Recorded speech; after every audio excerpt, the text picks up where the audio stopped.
This isn't my video. Because I just got a... Yeah, I just got a notification on my phone that you're live streaming. Yeah, I'm sending it to you. Yeah, I just did. Okay.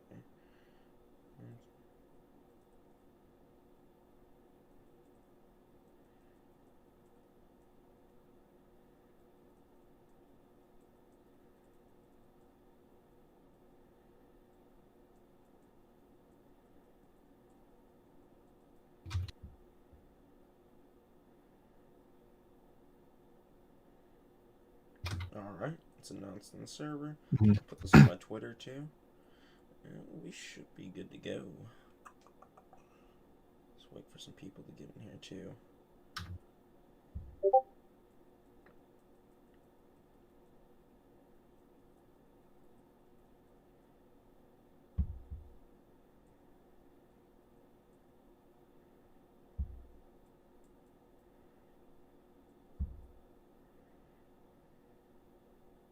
Okay, tweet it out. I think we are. Oh yeah, definitely gotta tweet this shit up. Yeah, just tell me when you're ready.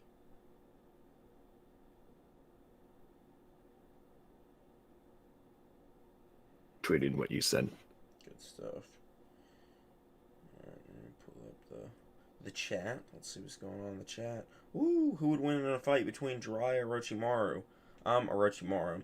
Yo, they're stated equals. They are stated equals in the beginning of no, not the beginning. It was in part 1. I think that was the second data book that they're stated equals, but Orochimaru still has way better feats and stuff later. So, like like Jiraiya's two things where he nearly died to was both Tsunade and Four Tails Naruto, both of which Orochimaru was casually able to tank blows from. He like fought like armless Orochimaru took shots from a full powered fucking Tsunade and also took shots from a bloodlusted Four Tails Naruto. So, yeah, I think Orochimaru, and he's also just way more hacked and intelligent. So, not that Jiraiya's not hacked. He has some good hacks too, but yeah. Who's that at the left? I don't know. Who is that? I have arrived. Alright, Surfbone, are we ready to do this, brother? Yeah, I'm ready. Alright, chat, we are basically going to be reacting. Clothespin is a YouTuber. I don't really know him too well, but basically he made a reaction video to my Akatsuki tier list. Now, my Akatsuki tier list is pretty old. I've changed a few opinions on it, but for the most part, I still mostly agree with it. So we're going to see what he says. I've already watched this partially.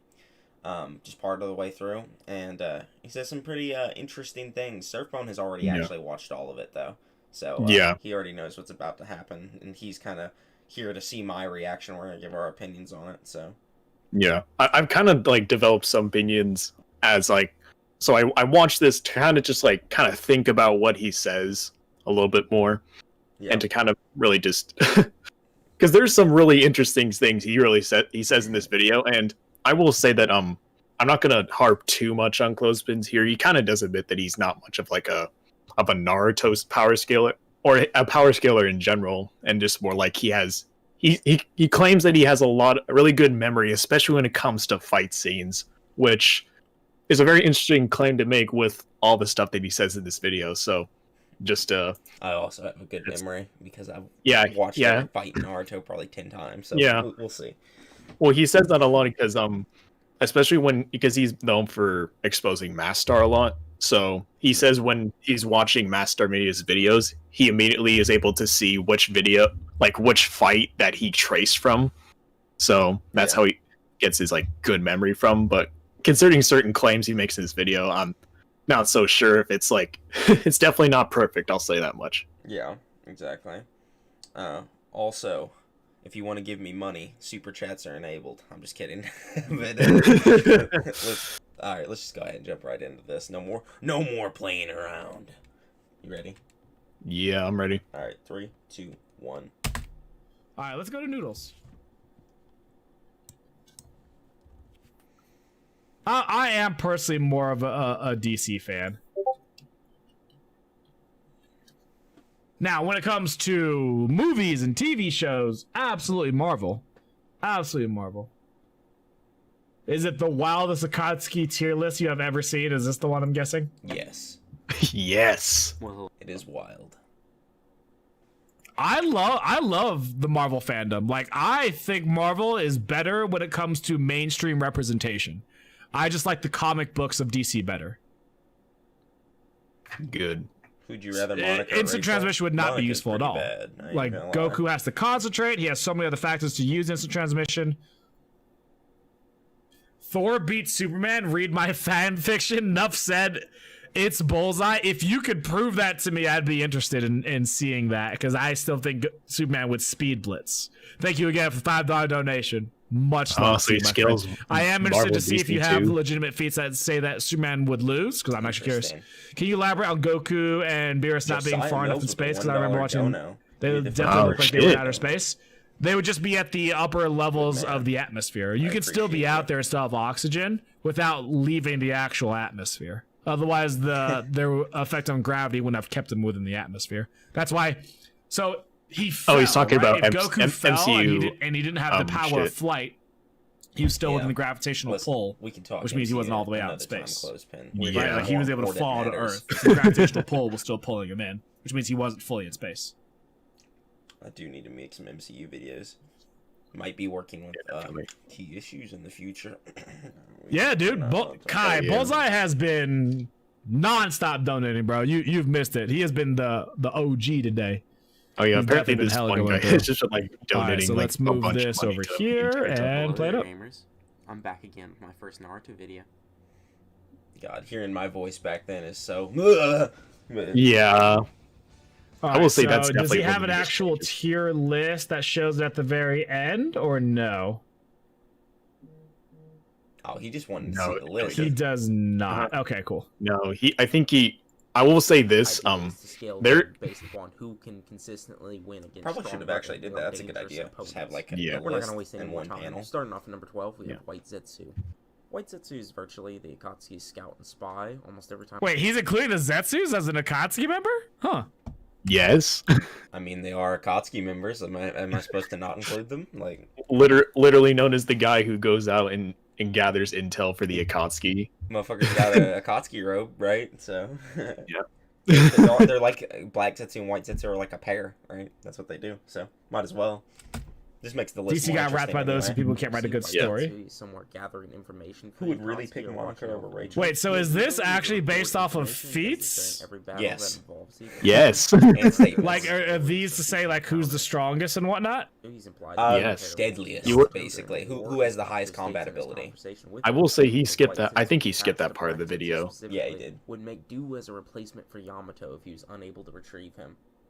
White Zetsu is capable of absorbing chakra from jutsu as well. Didn't he just mean that he could use him as a replacement, not like in terms of combat power, but in terms of using his wood ability? Isn't that what he was talking about? Yeah, I mentioned that. Because I thought he was talking about the combination of black and white Zetsu would be able. So yeah, it is possible that he's just referring to his wood ability, right? But like, they're referring to like in order to use, he has to use a wood ability like to at least a similar effect, right? Because they're trying to use Yamato, for his wood style, right? But if there's like, yeah, Zetsu will work as a replacement, meaning that like he could, like unless like White Zetsu, I don't know, like it's just like in order for that to even happen, you have to be at least somewhat comparable, right? In order to get a similar effect, because they're trying to, you know, find someone with good enough wood style to do what they want. So unless he just doesn't have that level of wood style, there he wouldn't serve as an adequate replacement, right? So yeah, they are referring to his ability to use wood style, but he has to use wood style to a similar effect to Yamato in order for it to be like generate the effect, right? Also, correct me if I'm wrong, but did White Zetsu have the Hashirama cells before the war, before the Fourth War, or after, or once the war started? I think I can't before the remember Fourth that. War. Before, yeah. Yeah, Then, it's just like if that's true, then he would already would have had wood style then. Yeah. So. I mean, that's how like Obito got his arm and stuff back, right? Like, Right. Is that so? You know, But yeah, didn't Obito, when he was like wailing out on those other rain shinobi, like he was using wood style in that fight? I can't remember if he did. when Obito was like when yeah. when he saw when he was like he opened his like Mangekyo and Sharingan and just went on a fucking rampage the entire time. Yeah, I think you're actually right. Before he did, yeah. All right.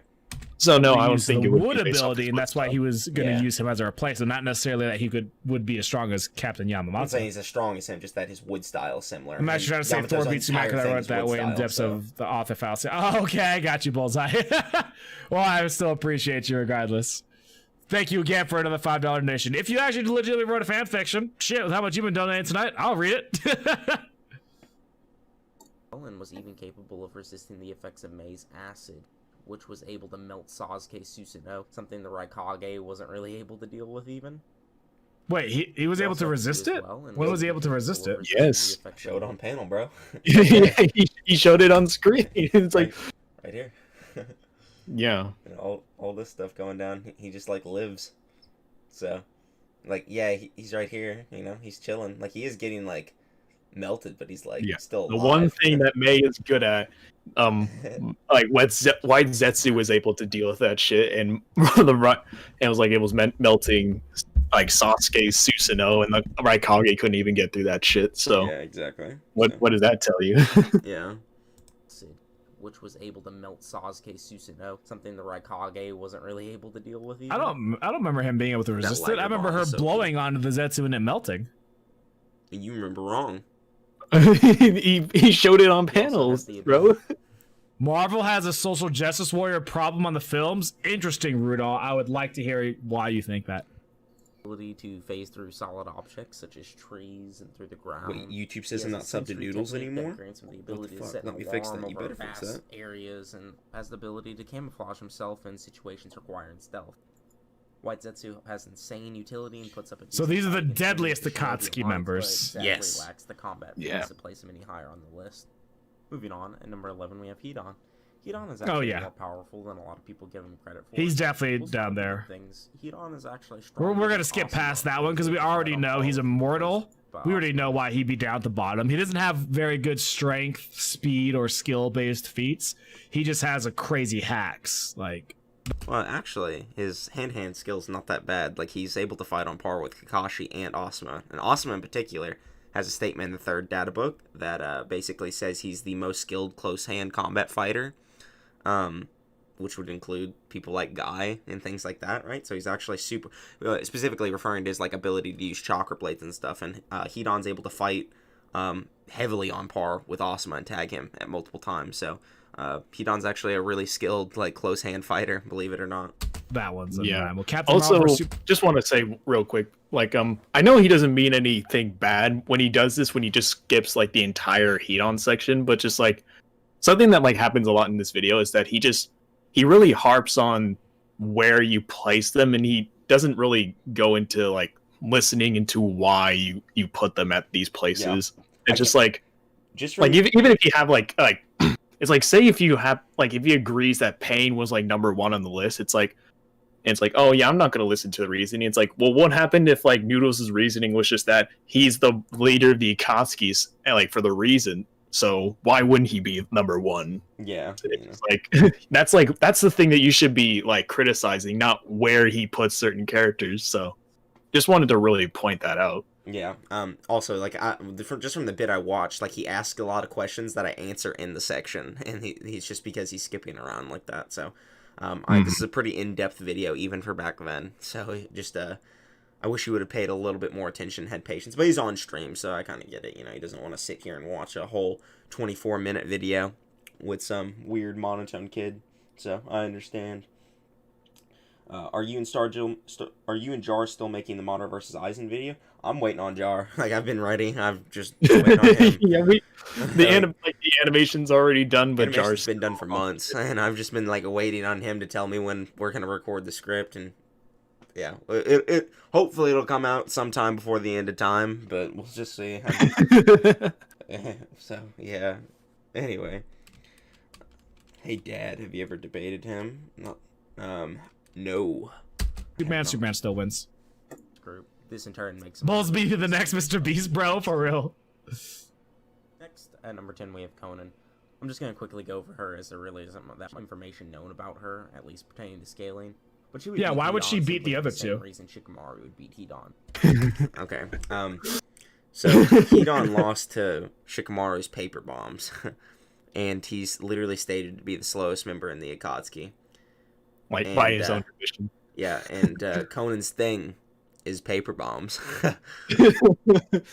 So, yeah, I mean, I don't know if I really need to talk about that. Like, and literally, like, it's something that Noodles even covered in that same, like, Hidan section that he completely skipped over, is that Hidan would have lost to Asuma in that fight with, he would have lost to Asuma and his, like, group of other shinobi if Kakuzu didn't come in and grab his head and his body and leave. Yeah. Like, he would have died. Well, not died, but he would have lost. Would have died had Kakuzu not had his magical sewing needle on him. Like, yeah. But yeah. Anyway, he also almost died in that one the Akatsuki Hiden novel. He almost died there too. And Kakuzu had to save him. He was like getting drowned by mud. He almost. Yeah, Hidan almost got, like, completely swept by a kid who knew mud style. Yeah, he, like, drowned him in mud, and when he was about to suffocate and die, and Kakuzu had to save him. He's just always down terrible. Like, Kakuzu is literally, like, on him all the time. But, yeah. Another reason why Kakuzu's the GOAT. Yeah, exactly. Kakuzu the god. She's faster than him, as Hidan admitted earlier, and she would basically molest him with her rapid explosions until he is buried in rubble or blown to bits. Conan is actually quite powerful if given time to prep, as she can create billions of paper bombs that would even beat Obito had he not used Izanagi. Right, but that required prep time, didn't it, though? Like, she was able to prep an entire sea of paper. Just wait for a second. Oh, there you go, with prep. You just said it. So, yep. See. Do I think Dragon Ball Z characters are faster than light? They absolutely are faster than light. Surfbone brought it Number up. Number 9, we have Datara. Datara, although low on this list, is still extremely powerful. This is evident by the fact he's able to casually dominate the Three Tails, even defeating it without the help of his partner. No. His bombs have multiple uses as well, such as yeah, but the Three Tails wasn't able to use his power ultimately because the Three Tails didn't have a Jinchuriki at that point. Why do you think I put him so low? That was literally the reason I put him so low. Like, the other Akatsuki members are actually fighting Jinchuriki, and this is the only Akatsuki member that didn't do that. So, he's literally... Well, he fought Gaara, technically, but even then, Gaara wasn't using the power of his Biju. It stated during the war arc he was using the power of his mother, so he's not even fighting a Biju even then. And he would have lost to Gaara had Gaara not been focusing on the village, so... Yeah. Oh, no, it's just the way he worded it. I hope he doesn't think that, like... this is like feat for Datara beating up the Three Tails doesn't really count because he wasn't a Jinchuriki, because it's like it was just really weird. Still powerful. Like, yeah, it's like the only reason that it's like the main reason why Jinchuriki are considered more powerful than the Tail Beasts, because they're like the Tail Beasts are literally mindless, just like literal animals that like throw around their chakra everywhere and destroy everything around them. They don't have any regulation with their chakra. They just spew shit out. Yeah. But then, and it's like you give that shit to a human, they're able to regulate that shit better and actually... They're just able to focus the power better, right? So right. Obviously, imperfect Jinchuriki aren't able to do that super effectively, but people like Yukito and, in any of the Yagura, any of the perfect Jinchuriki, are able to focus it much better, so... it's just like a way of them becoming more powerful. Same reason that Obito and the Ten Tails at first was trash, because he wasn't able to focus the power. But once he got the Ten Tails power under control, he made the explosions much bigger and he was much more powerful. So anyway, though, at that point, Jinchuriki at that point. I'm actually just curious to see where he's gonna place some of these higher tiers. Let's skip up. Yeah, he's just. He skips the Kakuzu immediately. I'm probably going to make an entire... I haven't watched Naruto that much. What's Luckily, going on? It's been a while, but I still remember some things pretty well. And Sekitachi. So I want you to hold on to all of that rage that's building within you. I just want you to save that. Save that when I do the video for Kakuzu. I don't want this entire video just to get disliked just because I put one thing you disagree with. I'd rather this video You can feel free to nitpick about individual things. He says that, but unfortunately, people did dislike the video way too much. Like 49 dislikes. It was not a popular video, and I knew it was going to be popular anyway. I just said that to try and, you know, the best attempt to get people to be like, oh, he put Itachi at 7, like, you know, like. Also, I think he forgets that. I will say that like he does mention Itachi, where you place Itachi, but I think he forgets that you mention it's sick Itachi and not alive. Well, was not the best brand scheme, because this did require a lot of research. So even if you disagree, share opinion down in the comments below. Will you watch Naruto vs. Ichigo by Seth and Clyde and give your thoughts? Yes. You can save those dislikes for the Akatsuki video though if you still disagree with me after that.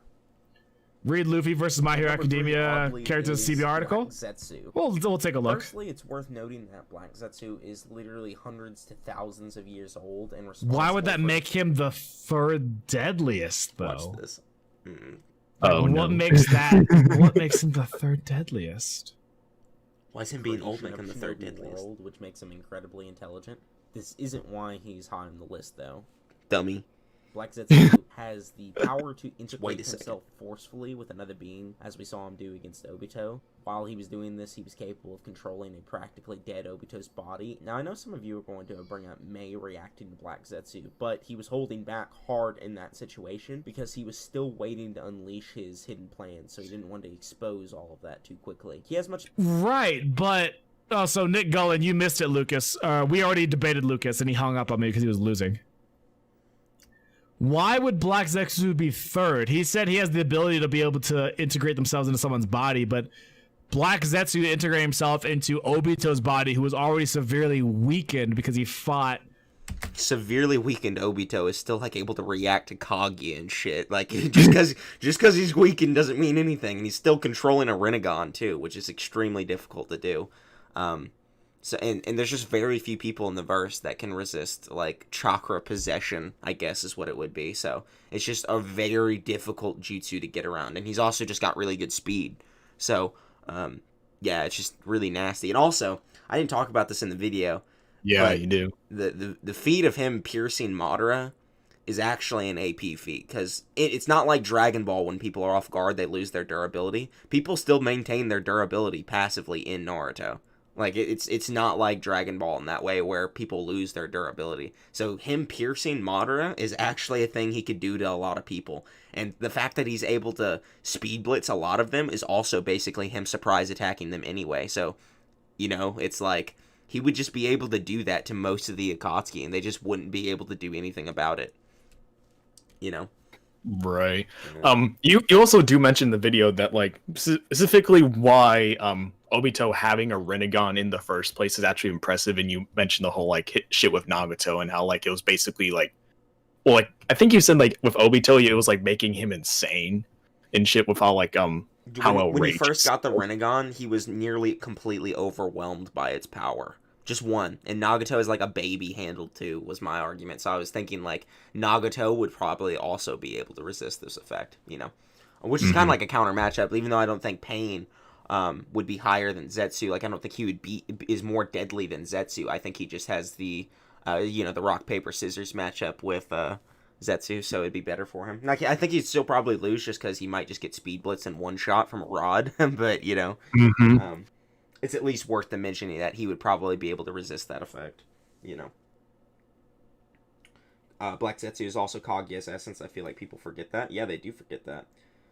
After this video, please don't end the stream. I know you didn't sleep for days, but today's is your punishment for not streaming the past few weeks. Alright, I'll just leave it on all night and I'll go to bed with you guys. Alright, anyway. Kakashi was able to, like, was trying to control, what's his name? Was trying to control Obito, but Obito was able to overpower Black Zetsu and still turn into the Ten-Tailed Jinchuriki. Yeah. Jinchuriki. Obito handled the Ten Tails, bro. Like, what? Yeah. Why would he be third? Better speed feats as well later against Minato and Kakashi when he possesses Obito's body before they can stop him. But they weren't using. They were able to possess him, but I mean, he still wasn't, like, he didn't use his power what's his name? The fourth Hokage didn't use his teleportation. That was just his raw. Outrunning Minato is still very impressive, even if it's not his FTG. Like, it's still really good. And he's outrunning Kakashi, too. Like, in KCM. In KCM. This is KCM 2 Minato. Like, this is not just some slowpoke. Like, he's literally, like, he sees Minato and Kakashi, and he separates from Obito before they can get him. Like, it's actually disgusting. Like, he's just like, nah, I'm on you. Like, he literally beats them to Obito. Nah, bro. KCM Minato is clearly like way slower than if base like alive Minato was using flying Raijin. Yeah. Clearly. Yeah, and also like Minato's like body flicker, which is just literal movement speed, right? Body flicker is just your ability to move. Like he's famous for that as well. So his like combat movement speed is still really good, you know. So right. I don't know why this is exactly, you know. I don't know why that's, but yeah, he's not blitzing the space-time teleportation, I guess, but whatever. Speed. He also caught him by surprise. This essentially means that Black Zetsu should caught him by surprise. Virtually any of the other Akatsuki. I mean, and take him. They're just like they looked at Zetsu on Obito. They run at him, and he's like Zuzu, and then leaves. Like he just dips before they can get them. Like he dips, and they're just like, where did he go? Where did Zetsu go? Like they're just like, God damn. He literally just outright blitzed them. Like they're like, huh? Like what did Zetsu do? And like, dude, in the very bottom left panel, like Minato's like, what are you? Are you even human?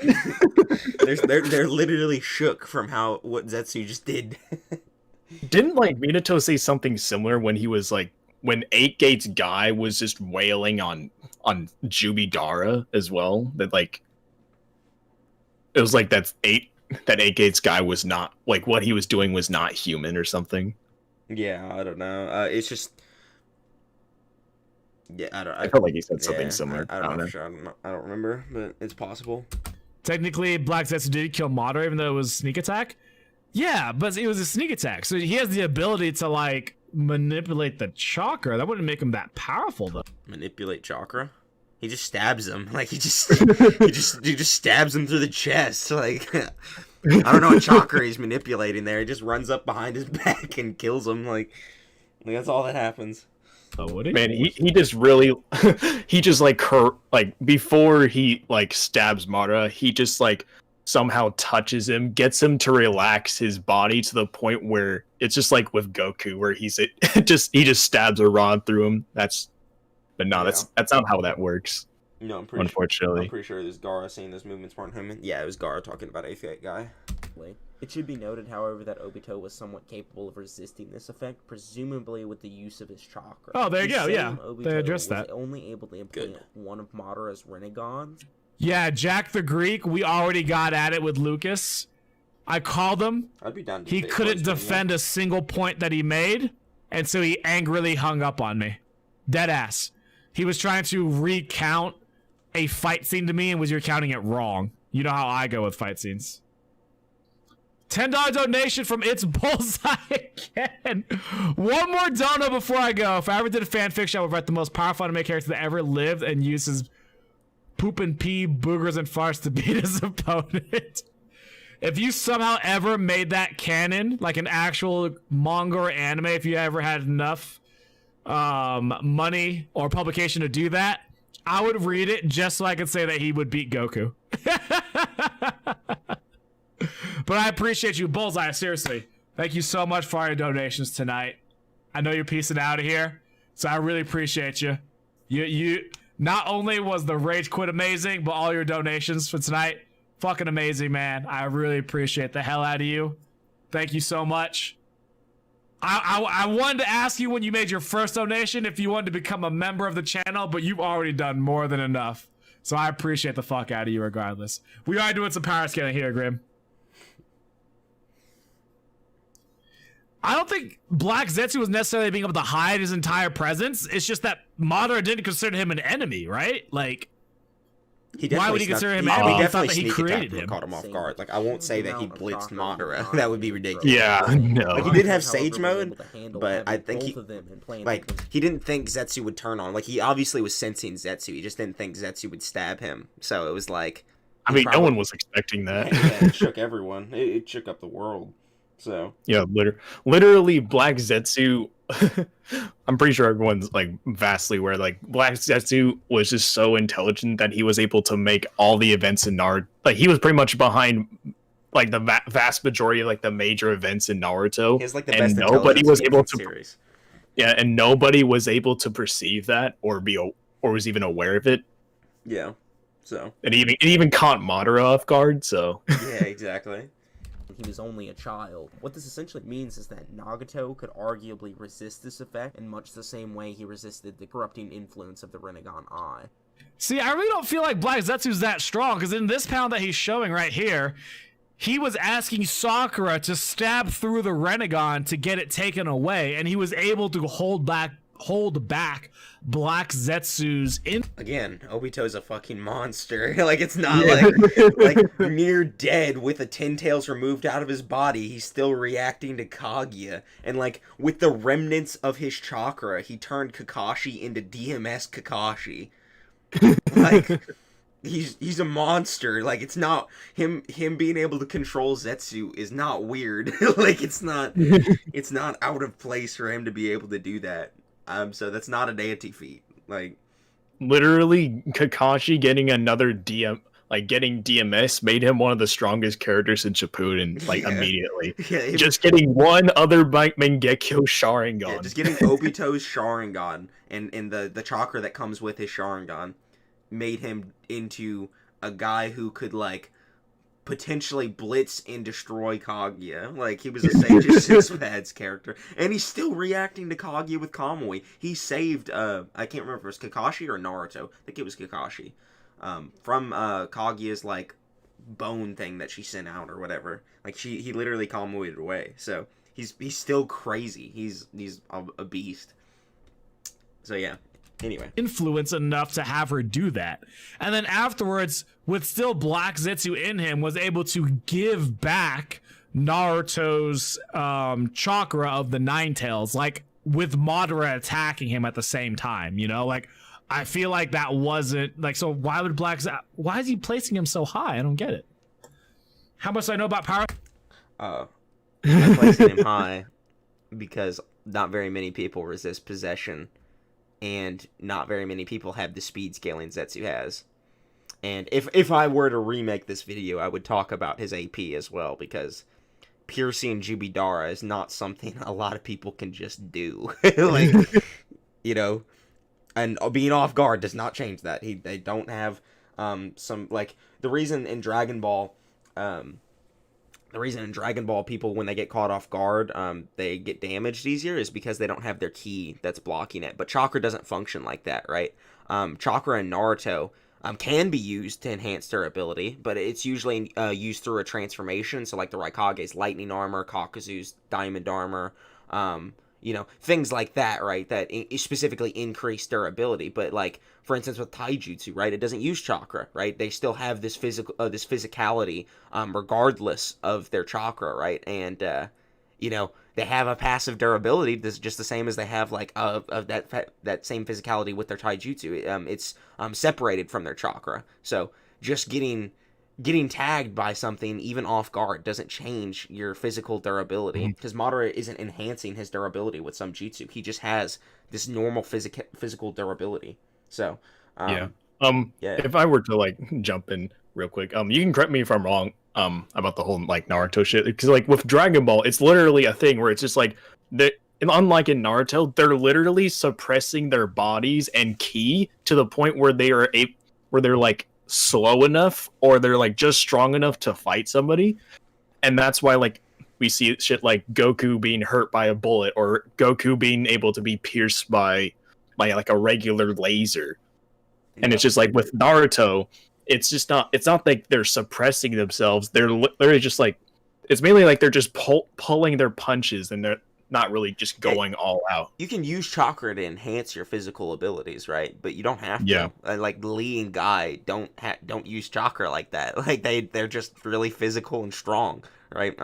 Chakra can be used that way, but Jubidara, you know, his durability is not like, I mean, you might be able to argue like the Ten Tails transformation or whatever, like Jubidara's durability is enhanced from the Ten Tails chakra or whatever. Maybe, I don't know how you would argue that, but if you did, like, he's still piercing the like Jubidara, so it doesn't change anything, right? So it's just still good either way.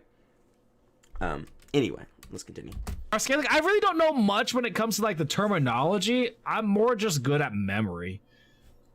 It's Bullseye becoming a new member. Yo, welcome to the Pinheads, man. Seriously, I appreciate you. I like this guy's setup, by the way. He has the Logitech G430s and a Blue Yeti, which is my setup. Yeah, I'm also using a Blue Yeti right now. He's not as pretty as me, though. That's all I'll say. I'm really glad you enjoyed my content today. I am really happy that you did. Much love to you, dude. Thank you so much. I hope you have a good night, man. Whatever you got going on after tonight, I appreciate you. Hope you have a good night, man. Even off guard, Jubidara should be a significant threat. Yeah, definitely. Resisting this, as he explicitly has the most chakra of the Akatsuki. Yeah, trying to corrupt Kasame would be ridiculous. Oh no, Kasame was able to physically contend with Killer Bee even in his version 1 cloak state. Prepare yourself, he's Noodles. Comparable in speed, as he was shown dodging numerous attacks from Bee and tagging him on several occasions. Kasame was even somewhat capable of fighting Guy up until he used the 7th gate. Yeah, but again, I'm just wondering why he was ranking him so high, because unless... Watch the video, bro. I haven't got into it yet. Yeah. I'm kind of mad he keeps doing it. Like, I'm like, man, I have an entire section dedicated to it, and you're just, like, you get 30 seconds in, he's like, but why? Like, man, like, I answered that, like, in a minute. Like, you just gotta sit through it. Yeah. He's so impatient. Just wait a second, Noodles. You're gonna love what he says next. Oh, Lord. Obito was number 1. Him being number 3 suggests that he's higher than Pain as well. You know what I'm saying? Yes. The main attributes that make Kasame dangerous is his ability to absorb his opponent's chakra, whether it be from their jutsu or directly from the chakra streams within them. Yeah, because see, he's putting Black Zetsu over Pain and Kisame over Pain. Yeah, Yes. So we skipped ahead Terry Brown because I wanted to see who his top 3 were. I would probably change this list around and put Zetsu at like number 2 as well. Honestly, like that would be like I thought about streaming like a revamped Akatsuki list. Zetsu's probably number 2. Like he is just he might just be deadlier, right, than Kasame just from his speed and like attack potency alone, let alone the possession, right? But yeah, that's another topic for another time. But yeah, these guys are crazy. Kasame is number 2 and Pain was earlier, so. People in chat are talking about you, Clothespins, in Lucas's chat. All right, we're gonna take one last look at the amazing Lucas real quick. No, but we're not gonna show it on stream so that he doesn't see it. I just want to see what the chat's saying. We're getting close to the part where it's just like it's it's a really weird take that he has. That's just really wrong.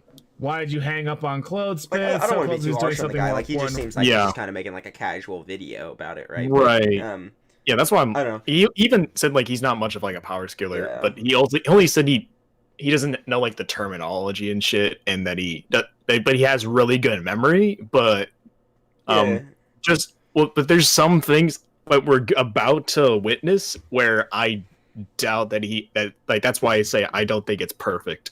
Yeah, like what we're getting close to. Who is Clothespins debated outside of Seth that's decent? I don't even think he's debated anyone else besides Seth that's really decent. And even then, like I'm pretty sure Seth said that that Clothespin needed a group of researchers and like a couple months of prep in order to even debate him, and he still got like shatted on. Like not to be mean to Clothespins, but that was not a close debate whatsoever. Me and Seth have like battles every other day. Like we fight each other so often, and it's just funny hearing that kind of stuff. Like you're like, we spent years researching, still lost like horribly. I'm like, man, you're down terrible. This man's funeral is gonna be held on Discord. Yeah. Also, Noodles. And if anyone values Seth's opinion on who he ranks between debaters. On his YouTube debater ranking list, he has Clothespin way below Chuck. Oh no! And it's like if you're putting him below Chuck, I'm sorry, man. That's quite the insult right there. for how much of a good debater you are. Yeah. I'm sorry if you're below Chuck. Yeah, Chuck was a very interesting character. We'll say that much. Anyway, right now, I'm not even in the chat. Why are his guys getting all mad at me? I'm not even talking to him. They're called goons. Nah, it's really just a couple of comments. People be gooning. It's just some of his guys saying that Lucas is doing more important things right now, which is just having people disagree with him. Oh, Whatever. shit. Moving on. Lucas ain't worth the time. He ducked. Clothespins is in Lucas the chat. ain't worth the time, welcome, guys. Clothespin. We're reacting to you. What's going on, man? Graveyard shift. What's going on, bro? Exactly, Killer. Like I said, he's not worth the time. Like, he already ducked me. Killer Bee on multiple occasions and was able to absorb so much of Killer Bee's chakra that he took the entire Biju cloak off of him within seconds. Right, but that's his weapon. After Kisame loses his weapon, why would he be ranked as number 2 then? Why is he gonna lose his weapon? Does he drop it? Like, I mean, yeah. This is something like I know Clothespin, I know you don't know, like, it's not really that just terminology, but just like there's something in power scaling that we call standard battles, or just standard equipment. It's just stuff that you always carry on you that you would always assume that they carry with you in battle. So it's just like it would be weird to say if we have like Kisame versus anybody and when we don't use Samehada. Like the only time he doesn't have Samehada is when he fuses with it, and he's just more powerful then. And then or when he absorbs it through his skin at that point. He can touch people and absorb them. So he's gonna always have Samehada with him, unless like someone steals it for some, like unless a B situation happens, right? But then, like, even after that, when Kisame came back, Samehada then immediately turns on B, steals a punch of his chakra that, like, leaves him on his knees, and then goes back to Kisame. He's like, here's more chakra for you, buddy. Yeah. No, he should have it. You should have his sword. I don't know why he wouldn't. Because, like, afterwards, he's literally disarmed, right? Like, who's disarming him? And in base form, Kisame wasn't able to outspeed blitz even the Raikage. Right? Okay. Base B is actually faster than the Raikage, believe it or not.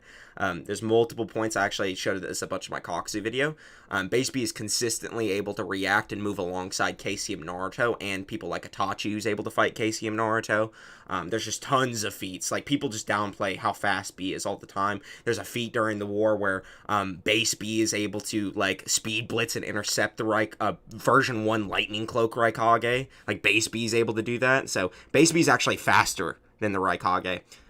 So the fact that Kisame is able to blitz this version 1B is extremely impressive. And that's why he's so high, is because his speed scaling is just much better than a lot of the Akatsuki members, and his chakra absorption is just a hard counter to a lot of the Akatsuki members as well. Like, basically no one resists that. Like, if he absorbs your chakra like that, you're done. He's also got the most chakra in the Akatsuki, so you know, like that, like Zetsu's possession probably wouldn't work on him either. So it's just, that's why. Also, see a Clothespin. Anyway, you just wanted to stop by. It was unfortunate. I came in the part where I was being insulted, but good content regardless. Oh no, man, we're not being that harsh on you. We're just we're just reacting to what you're doing. We're not insulting you or anything. At least trying to avoid it as much as possible. We're just criticizing, right. You know. But yeah. It's like, you criticize Noodles, so we gotta criticize you, buddy. You opened yourself up for it, you know. It's your fault that you decided to stop by this video on your stream. Yeah. But no hate, bro. No hate. No hate. We like you. You don't seem toxic or anything, so. Anyway. But I was just gonna say, like, also, I don't know if you brought this up in your little your little speech, but a little bit earlier, but it's just like the double lariat. Like, when the Raikage was trying to figure out who is, like, literally you're the guy who's supposed to do the double lariat with you has to be, like, practically equal with you in power and speed in order for it to even work. Or, like, it's like, what was it exactly? Because if you're using the lariat, generally you have to be relative in speed. That's why, like, the Raikage was telling, like, B that he needed to increase his speed, like, when he was a child. That way they could, like, use the lariat together and match each other. Base B is able to do that with version 1 Raikage. Yeah. Also, well, because like it was saying if because like literally the Raikage, there was like a whole like scene in the, at least in the manga anyway, that when I was looking back and reading it, where literally it was like a line of people that were trying to do it with the Raikage, and all of them failed, and then the only person there that was that was capable of doing it was B when he was a child. Yeah. It's just like, I can't remember if he was a Jinchuriki at that time, but yeah. it's still like, it's possible that one of them could be holding back. I think B's probably holding back when they actually do the lariat as well, because you can hold back your speed. You know. And I think B was doing that because he just does have way better speed scaling and feats. Like, the Raikage got blitzed by Casey and Naruto, and then B is just able to run with him, right? Like, that just happens. So, because that's a thing, it probably means that B actually holds back when they are doing the lariat together. And that actually makes sense because the Raikage thinks he's stronger than B as well. He thinks his lariat is stronger than B's. And then base B overpowers the version 1 Raikage again. So it's like he actually just doesn't understand how strong or fast B is at all. Like, when he says he's the fastest shinobi and gets blitzed by Naruto, no, he's actually not faster than B either. So it's just one of those things where the Raikage kind of hypes himself up, but he doesn't actually. It's actually a really good character for him because he is kind of egotistical, and that's like the whole thing with the Raikage. He's like, the alpha, that believes he's like unstoppable. I'm the fastest shinobi since Minato died, kind of thing, Mm-hmm. So, but he's actually just arrogant, and that's just part of his character. Which is funny because he was scared shitless of Kikuku and Kikuku. So, and like B points that out. It's just like when you're saying like, I can't let you guys go, like keep going like this, and B's just like, bro, come on. It's like, this is not why. Like he was just kind of telling the Raikage how this is how it is, bro. And then he's just like, okay, man. Then it's like, let's go at each other right now. Let's see who's stronger. Yeah. All right. Let's continue. Right? Like, I'm curious why he would put him there. I don't agree with Kisame being number 2, because whenever he didn't have Samehada to give him the chakra and be able to absorb Killer Bee's chakra, like, he was about to use his shark bomb. When does he not have Samehada? I'm still confused. Why does he not have this? Yeah. This is his thing. Like, we're talking about. Usually, when I'm referring to Kasame, I'm referring to Kasame with Samehada. Like, I show the panels where he has it. I guess like there's that instance where he fights without it against Guy or whatever. But that's just because at that point in time, like, Kasame ran away with B, and unless Kasame is fighting someone who I don't know, you just have to, like, he also has tasty energy, like, that's just not gonna happen. Like, it's just like, B is the only person I think that could happen to, besides maybe, like, Naruto, I guess. And honestly, Samehada probably wouldn't like absorbing the Ninetales chakra, because absorbing Ninetales chakra actually kills people and shit, so Samehada might die if she tries to absorb Naruto's chakra. And Kisame is, like, known as the guy that goes around beating up other people, then stealing their chakra and adding to his chakra pool, to the point where now he's, like, his nickname is the Tailless Tail Beast. Like, he has that much chakra at that point. And then now he's just, like, competing with Jinchuriki, like, B. So yeah, like, it's pretty gross. Weird. And then immediately got speed blitzed by both the Raikage and Killer B, and that was only Killer B. Okay, no, that's not. Yeah, unfortunately, that's a clone. Yep, I was about to say that was a White Setsu clone. Yeah, that was not Kasame. And also, we literally see Kasame react to version 1B. He like blitzes him. So no, that was Zetsu doing that for the purpose of fooling them, thinking Kasame was dead. That was not Kasame at all. That was Zetsu clone. Anyway. Yeah. Using level 1 cloak. So he's not even that fast. I'm confused. On top of his ability to absorb chakra, Kasame has his own impressive reserve, being compared to a full Jinchuriki, even without Samehada, and with Samehada, he's capable of fusing into a being that is described as having power on the level of Jinchuriki. He has the most chakra of any of the Akatsuki, and is often referred to as the Tailless Tailed Beast. Right. I remember that. In a near-death state, was able to survive a full-on attack from KCM Naruto that didn't even know how to hold back yet. This KCM Naruto was so fast that Killer Bee compared him to Minato and was uncontrollable even for Naruto, resulting in Naruto like flinging himself into the wall. Although Kasame is physically weaker than... That was also him being merged with the sword, though. I mean, he was in the sword, but like he wasn't merged with it. Like when he's merged, he like looks weird. Like he's inside of Samehada here. Yeah. He's not merged with it yet, I don't think. Yeah, he's not the shark motherfucker. Yeah, he's not shark motherfucker. He's just inside of Samehada. And he's like near dead at this point too. Yeah. No wait, no. Well, either way, it's like you know, yeah, he can fuse with it. Like even if he was fused, he can fuse with Samehada, so it's still impressive. Like yeah, because I was just about to ask, I can't remember if before this happened or after that they captured Kisame and then tried to interrogate him. I can't remember that either. I think it's this is before, because when they capture him, they kill, like he dies, right? Like he bites off his tongue and everything. So this is before, I would think. Yeah, this is before. Anyway. Okay.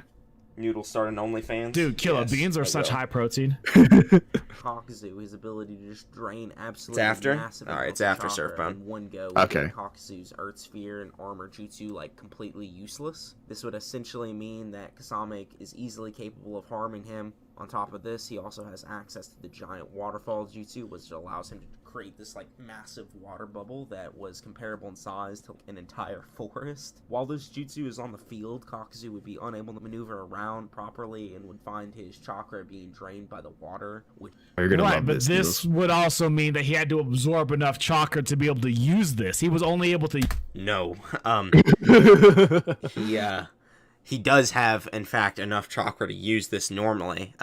He just he just had absorbed Beast chakra at this point. He can use this when he fuses with Samehada.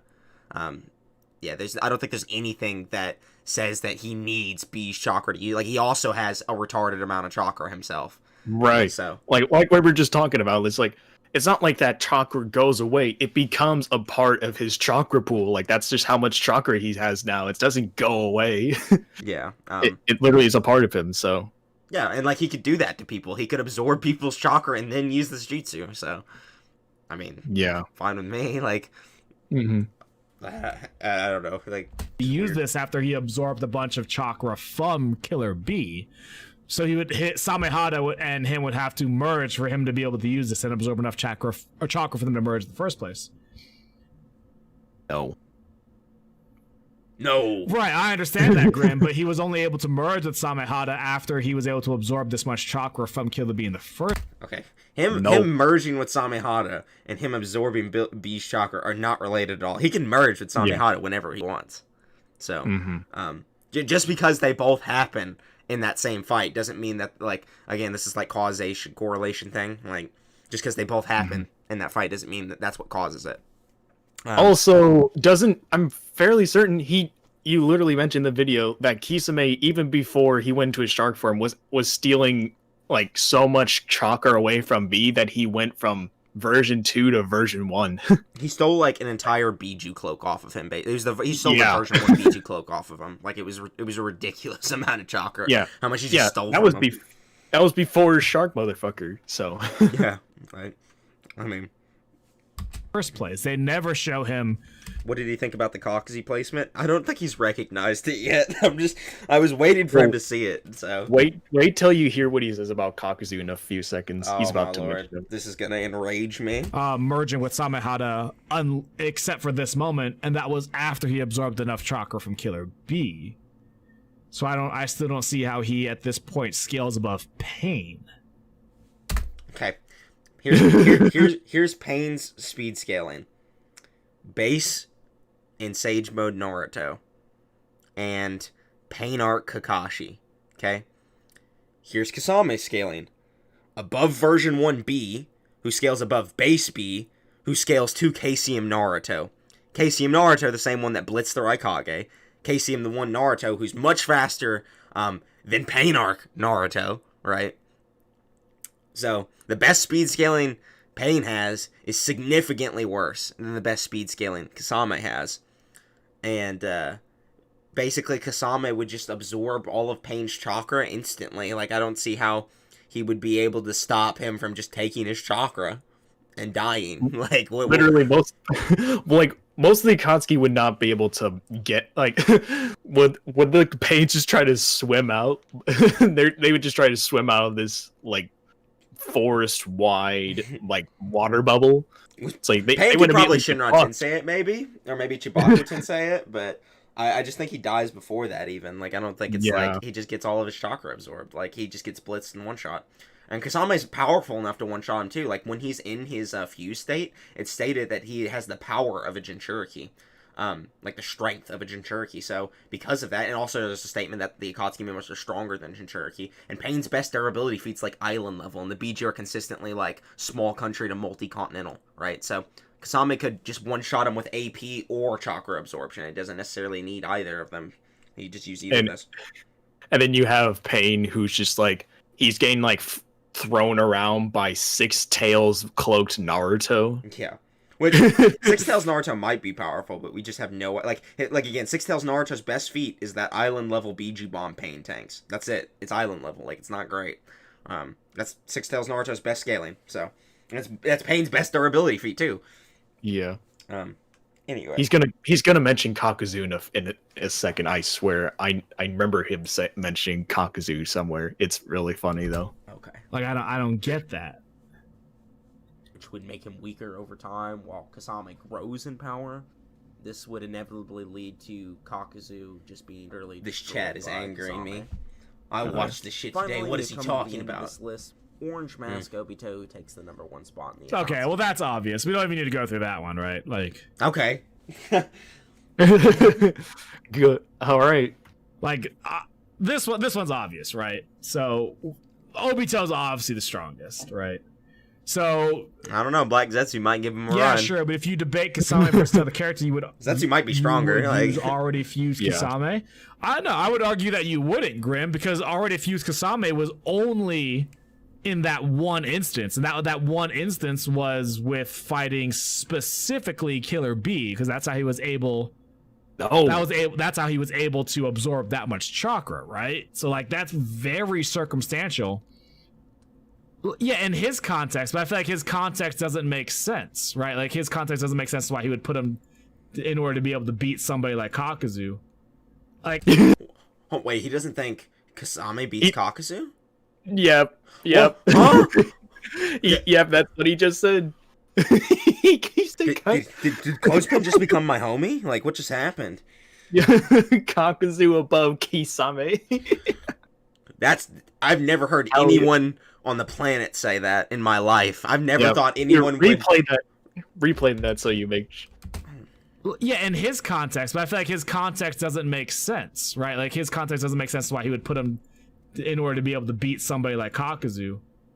Like, that's so strange to hear out of someone else's. Like, I've argued it before, like, just because I like Kakuzu, but I've never heard another human besides me say that. So, especially someone who's just kind of like not to call Clothespin a casual, but like a casual fan. You know, I think he would probably agree that he's a casual fan. I don't think he's going hard in the paint like us other nerds, you know? So, well, yeah, he's just saying he remembers things. Yeah, he just like watches it and remembers it is all it is. So, yeah, you know, like, it's weird hearing someone with that perspective say Kakuzu's above Kasame. It's so weird. Usually everyone thinks Kasame beats Kakuzu. No one hypes up Kakuzu at all. I still think he would beat Kakuzu just to begin with, honestly, but I don't think that's a valid reason. I don't see why he would beat Pain. Why is Pain below? He's have a good one, Sarah. He's got bad speed scaling and bad durability. He says Kakuzu's higher. Capable of absorbing particle style. Oh no. The last path is Tendo, who's by far the most powerful, as his gravity manipulation is capable of pulling opponents. Do you know about? Remember when Guy Sensei beat the fuck out of Kasame and then punched him for moving muscle? Yeah, and like that wasn't even like prime guy as well. 7 gate guy. What? Wait, hold on. manipulation is He said that was the prime guy. You know about remember when Guy Sensei beat the fuck out of Kasama and then punched him for moving muscle? Yeah, and like that wasn't even like prime guy. I don't know I don't know what you made you think 7th Gate Guy would just fucking nay on the pains. Like he would drop kick the shit out of all of them. This motherfucker was fighting like 8 Jinchuriki in 6th Gate by himself or with Kakashi. He's insane. Like, Guy is crazy. Like, and Guy beat the fuck out of Kasame too, who I've already mentioned like the speed scaling for earlier. So no, just losing the 7th Gate Guy is not an anti-feat. 7th Gate Guy is crazy. Like, prime Guy as well. He used this ability to single-handedly wipe out the Leaf Village. Sasori has... Yeah, so, Mimi, I see your thing about never understood how Pain was only island level when he sealed 8 of the 9 tails. Even 7th Gate Guy had island level Hiridora, and he scales to Kakashi, who Pain washed. No, Kakashi doesn't scale an AP to the Hiradora for one. He does scale in, like, other way. Like, for one, Kakashi's able to damage the pads of pain. So, like, even if you want to argue, like, Kakashi's Chidori's, like, relative to Guy's Hiradora or whatever, because they're, like, their strongest attacks, right? Guy's Hiradora would work on pain, too. Guy's Hiradora blew up Madara Susanoo. Like, I don't know what the fuck you think Pain has in his arsenal durability-wise that's going to tank that. And sealing 8 of the 9 tails is good, right? That means the ceiling is probably multi-continental, right? But that doesn't mean his durability is multi-continental. He doesn't have durability on that level, right? Like, hacks don't scale to your physical stats, normally at least, you know? Unless it's a hack that is specifically meant to enhance physical stats, like the Raikage's Lightning Cloak, right?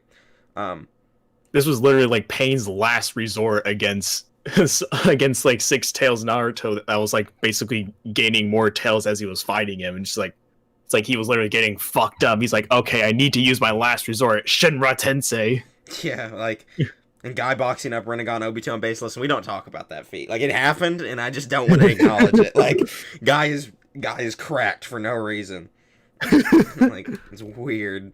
No capability of dealing with this at all. Single. Probably the most downplayed Naruto character in Okay, so he put Itachi below Sasori. I definitely don't agree to that one at all. Okay, that's the most contentious placement on the list, and honestly, I've changed my mind about it. So, I'm actually about Itachi being above. I think Itachi probably beats Sasori now. But it's because of some novel stuff that me and Naya were talking about that I'm not going to expose yet, because there might be a Itachi video on the horizon, maybe next after Sasori. So I think I know what you're talking about. I can't remember. You'll have to tell me about it later. We'll talk about it later. I can't expose it. Yeah. It's too. It's too covert. So nobody's ready for it. Yeah, it's classified information. Sorry, I can accept that. Why would Kakuzu be above Pain? All right, this is why the video is disliked. By the way, I actually made an entire video on why Kakuzu beats the fuck out of people like Pain. Yeah, look, that video right there. Watch that video, you'll understand. That motherfucker's cracked too. That doesn't make any all the sense. Pains punch. Let's go through Kakuzu at once. Kakuzu would not even flinch. That would literally be what happens. Let's just wait to see what he says. Some extraordinarily impressive feats. Some of which include... Guys saw Rinnegan and Sharingan Obito and didn't think he would need more than a pair of nunchucks. Guy's retarded. Like, I mean, it's just facts. Like, he literally was just like, alright, it's time for the nunchokos. And then, like, just fought him in base. And wasn't losing either. He was not losing. Like, it just... Guy, man. Guy is an animal. Like... Absolutely thrashing Kakashi and his squad. Bluebeard says, no, Lucas, he didn't want you using his channel to prop up your own. That's why he hung up on you. Trust me, you would know. He will call you an idiot and then hang up on you. He also lost the debate, Bluebeard. He lost the debate. I hate to tell you, but he did. He had literally no arguments whatsoever. I mean, so we're passing right, so if you're like scared, they were debating on like monster. But see, the difference though is you use Ultra Instinct form, Grim, because he... Maybe there's some potential here for... I better not. I won't insert myself into this, but I do like the Monsterverse. He's made a new video on it. I was told that Clothespin has been getting into the Monsterverse scalings recently, so that's why he was getting into the beef with Lucas. So yeah, with Amazing Luke, yeah. I've seen some of this guy's videos. I've seen him like try and debunk like key issues list and everything. They don't like him. The key issues guys do not like him. No, I talked to Arrow earlier about the whole thing, and it was like it was a fucking war that they were going against. I think Arrow said that he kind of debated him, but it was mainly a war with him and key issues. Yeah, like the entire time. So it's that they're just there saying that he was weird or something. I'm not sure. Yeah, he can use Ultra Instinct without the circumstance of only fighting that one character, right? Like he's already used we already know Goku can tap into Ultra Instinct now. Like regardless.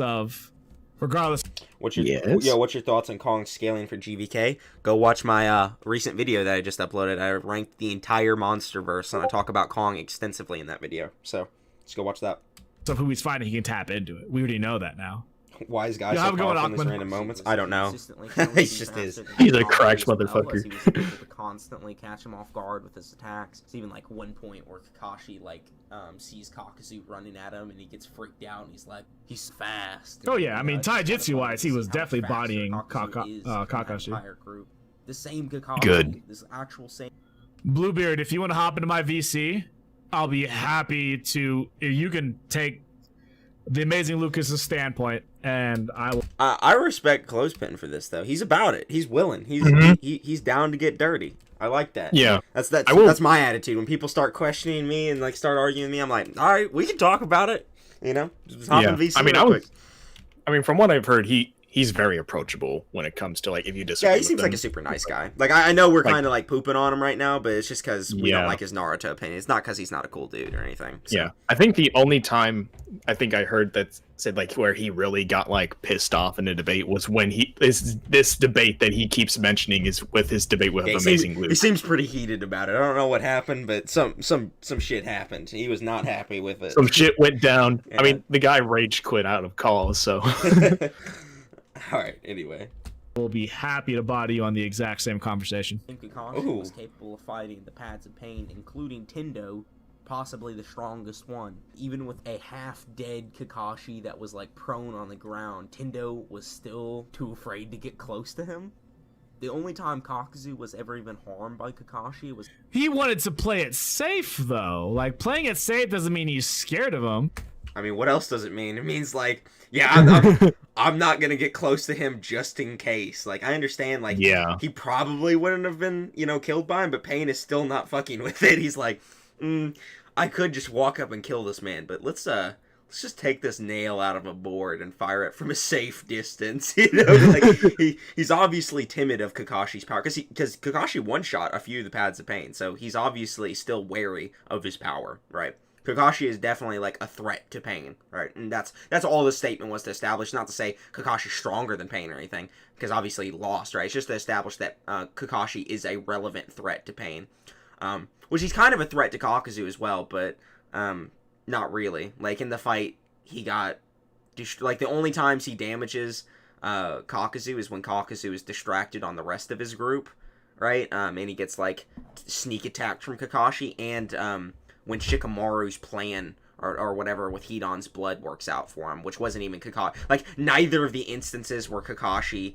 harms Kakuzu are instances where he would have just been able to do it on his own, right? Like, when Kakashi was fighting Kakuzu one-on-one in, like, taijutsu and everything, he was getting, like, fucking mopped. Like, it was bad how bad he was getting shit on. Like, it was not close.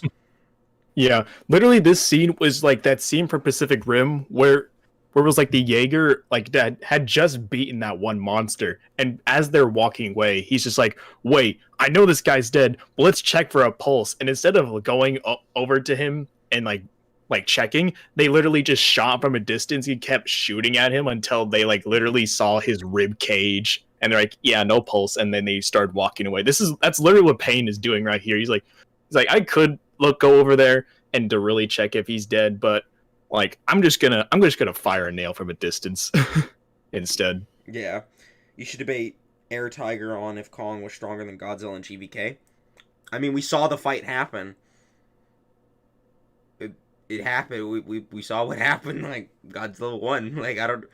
And Kong had like the territory advantage. He was like in a city where he could dodge the atomic breath better. Like, what happens when they're in a field and he can't jump off of buildings? He just gets one shot, right? Like, I don't... And he had an axe in that, too. Like, he had his axe. So it was, like, the strongest version of Kong versus, like, not the strongest version of Godzilla. His base Godzilla. I don't know. And also, there's just, like, a statement in the King of the Monsters movie novelization where Godzilla and Ghidorah are just the apex predators in their own tier. So... no, Godzilla is definitely stronger than Kong. Like, I don't think that's very contentious. Like, Kong's relative to base Godzilla, but, you know. Yeah, it's just crazy. You can still be relative to somebody and not... and yeah. It's like relative does not mean equal. Yeah. Godzilla's definitively above him, but Kong is relative. Does that make sense? Yeah. Bro, I didn't realize the Warbat was so OP while watching Godzilla vs. Kong, but when I watched your vid and thought about it, he solos a decent amount of the Titans. Yeah, I mean, he just chokes out a lot of them, like, unironically. Just suffocates them. Why didn't Kakashi Kamui the pads of pain while he was aiming at the nail? Basically, his explanation was even if he Kamui'd one of them, he would waste too much of his chakra, and they would just resurrect, so there'd be no point in him doing it, so he used his chakra to save someone else instead. So it was just the hero sacrifice, right? Like, if he uses his chakra to Kamui one of them, it's just not going to be worth it, right? Yeah, he's still going to die, but it's like either save a life or prolong his own death. Yeah, it just wouldn't have did anything tactically to do it, so it's just not a good idea. He just knew that it'd be better to approach him from a safe distance because he already had a plan up his sleeve, right? Like... oh, he just did it because he was worried about him. Lightning release attack, yeah. Which Kakuzu's Earth Sphere, his diamond armor, is specifically weak to. This isn't the end to Kakuzu scaling either, as he was also shown to be capable of defeating perfect Jinchuriki, such as Yukito the Two Tails. Yes, he was, yeah. Anime was also credited with killing the Seven Tails, although we never really got to witness that. That's not canon, though, right? Like, it's questionable whether it actually, like, it's just nothing is confirmed in the manga about it, so the only thing we have to go on is the anime. I'm not saying it's canon, it's just, I just brought it up just as a thing that happened, you know, because in the anime, he's, Hidan and Kakuzu are the ones that took the Seven Tails in. But yeah, we don't know if it's canon. Like, that's not canon. That's just really, that's a really weird shot. It looks like she's not, that's photoshopped. Look how much she's in the light, and then Kakuzu and Hidan are just in so much darkness. What's going and on? Where's she reaching? Where's she reaching? What's going on down there, Kakuzu? What's the context here? No wonder they call him Kakuzu. Let's go. And Kakuzu is just standing there straight, not even looking down at her. Yeah. Alright, anyway. And that was a filler. And we do see Kakuzu is capable of tanking direct strikes from her in her Biju state. And yes, he was. Yukito is the same Jinchuriki that was able to tank attacks from KCM2 Naruto in his full Biju cloak. So but to be fair, the reason he could tank them is the only way you can hurt Kakuzu is if you get one of his hearts, right? Yeah. Like that. So his body isn't the same. He can only take damage from if you damage one of his heart. Well, if hypothetically you were able to get past his skin, right, you would damage the heart. So his skin, his like threads or whatever have to be strong enough to protect his hearts, right? Like, it's like that's what's protecting his hearts is his body. You know, the diamond armor is what protects his body. So if you can't get past that, right, then you can't harm the heart. So the fact that his body is withstanding this level of force, like, you can't, damaging him, right? The only way to effectively do it is through the means of penetrating his diamond armor and his hearts. But that's how you have to do it. You actually have to get past his durability, his exterior durability to get to the hearts. That's how Kakashi was able to do it with the Raikiri. So that's how it works. And hence why the Rasen Shuriken was actually important when taking down Kakuzu. Otherwise, they wouldn't have been able to defeat him in that instance. Yeah, exactly. Oh.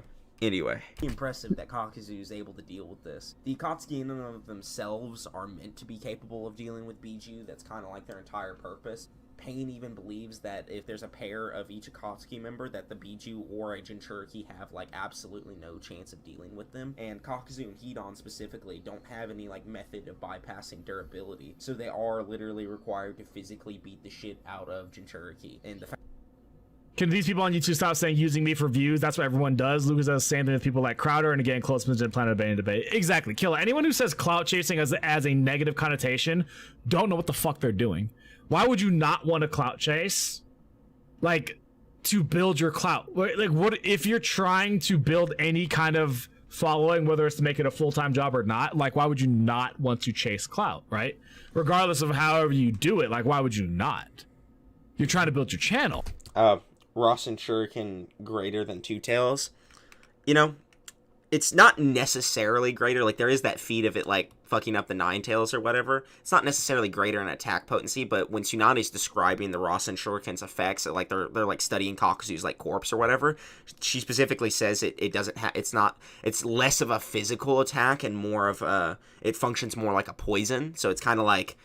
because of, like, how minute the blades attack, it, like, attacks your cells directly. So it's kind of like, you know, just a way of, like, bypassing durability, right? I know people have a problem with that because of the Parrot and Swag Kage thing, right? But, I mean, it literally is just directly stated to not really be a physical attack.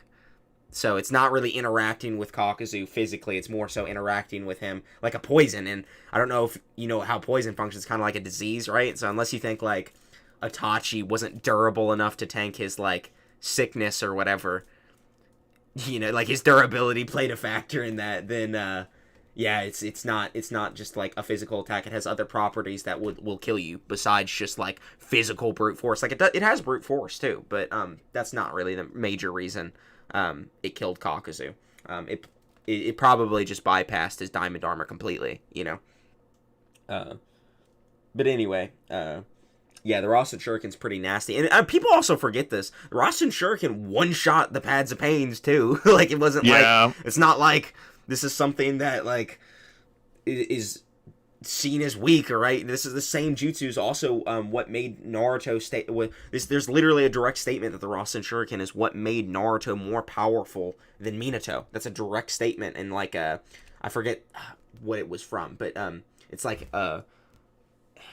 It was like right when right when he was using the Rasen Shuriken to defeat Kakuzu, like then like Kakashi's looking at Naruto's back and then he sees like the shadow of Minato. He's like he might have just surpassed Minato. No, there's actually a direct that works too, but there's actually a direct statement that the Rasen Shuriken is what made Naruto more powerful than Minato. I'll find it at some point. Yeah, it's like a weird like chapter note or some shit. But yeah. Oh yeah, I remember. But yeah, like Minato is like able to cut through the A-tails and shit. So this Rasen Shuriken is obviously super powerful in its own right? It's just a super powerful jutsu. And it's also got like some weird poison effects and shit. So it's just like a really good jutsu to use, and it doesn't like downplay Kakuzu because there's very few people who can just tank the Rasen Shuriken, right? Like the third Raikage, who's, like, considered to be one of the most durable motherfuckers to ever exist, is, the only person that tanks it, right? Like, and Jubito, I guess, like, the Ten Tails Jinchuriki, so... Yeah. No, Jubito doesn't even tank it. Jubito gets harmed by a base Rasengan, or, like, a Sage Rasengan, so it's not even a Rasen Shuriken. Also, he had better durability shit. I know it sounded like it was, like, weird, like, I know, like people like really harp on the whole like, oh, he just has better durability thing. It's like, well, actually, when you think about it, that's actually like just that is true. Yeah, that is actually true. It's like literally like Kakuzu just did not have the durability to tank the Rasen Shuriken, and it just bypassed his durability and was able to kill him that way. And it's like, oh, well, why didn't the Raikage? It's like, why did the Raikage tank? It just means that the Raikage has better durability than Kakuzu, and was able to. Able to tank it. That's literally what it means. Yeah, it's just like he has cellular, like his lightning cloak probably vaporized all those needles and shit, right? Mm-hmm. Like it probably just has cellular level defense, you know, that Kakuzu doesn't have, right? Maybe Kakuzu's diamond armor just doesn't function that small, right? Whereas the Raikage's lightning cloak, I mean, it's not hard to think about. Like the Raikage could just be more durable than Kakuzu, or you know, it just has a property that allows him to resist it, whereas Kakuzu's diamond armor doesn't. You know, it's not a weird thing to talk about. You know, the Raikage is super durable, so. Right? Like, and again, I wasn't planning on debating today. Everyone can agree the title of this stream was vastly different when it first came out. The fact that Kakuzu does it through the Two Tails is really impressive. Even after having this fight, Kakuzu says to Kakashi that he was the first one to survive one of his mini routine combination attacks with Heat On. The implication being that this attack had never failed before, despite fighting multiple perfect Jinchuriki. Well, he didn't take the hit directly, though, right? If I remember correctly, he had a Shadow Clone. He was just able to dodge it and move around, and that's not suggesting his durability. He also possesses overwhelming battle. Hold on, I'm confused at what he just said. The hit failed before. Combination attacks with heat on. The implication being that this attack had never failed before, despite fighting multiple perfect Jinchuriki. Well, he didn't take the hit directly, though, right? If I remember correctly, he had a Shadow Clone. He was just able to dodge it and move around, and that's not... What is he talking about? I'm just as confused as you are. I was hoping that you were able to figure out what he was I don't think he understands the argument. The argument is that this routine combination attack that he uses with heat on, where he combines his like wind style or his fire style or whatever with heat on, is that this is something he uses routinely. Like, this is a common combination attack they use in fights, and they fought multiple perfect Jinchuriki, right? So he probably used this against Jinchuriki since this is something he commonly does, right? And it's never failed before, okay? So what that means is it's never failed before, and you know, it's like he's impressed that like Kakashi was able to dodge it. Okay, so that means the Jinchuriki probably didn't tank it when it happened, you know. So it probably fucked up Yugito when they fought, you know. So that's basically all the argument was. Like, and it's obviously not like some definitive thing because we didn't see the fight, but it's just probably the case because routine does mean like this is something that they commonly use. So it means he probably used it during those fights, and it hasn't failed in those fights. Just one of those things. There's another statement kind of similar to this where Kakuzu believes he's like invincible, like he doesn't believe anything can harm him physically, and he's also fought multiple Biju and he's seen multiple Biju, so he thinks like despite like fighting all these Biju and shit and seeing all their crazy attacks that they use, he still thinks he's like invincible. Like he doesn't think that they can harm him. So yeah, he doesn't think anything can harm him at all. So he's just so confident. But yeah. Thoughts on Shin versus Legendary? Shin is probably the weakest Godzilla outside of the first Godzilla.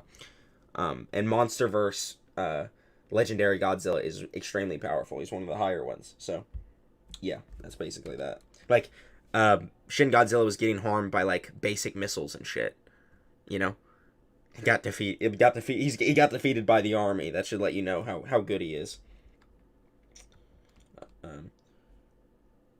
It's funny though. Swag and Parrot are equal debating wise. No, Parrot definitely won. No, Swag. Oh no. Okay. Parrot debated very weirdly in that debate. I've never seen him act so courteous and nice to someone before.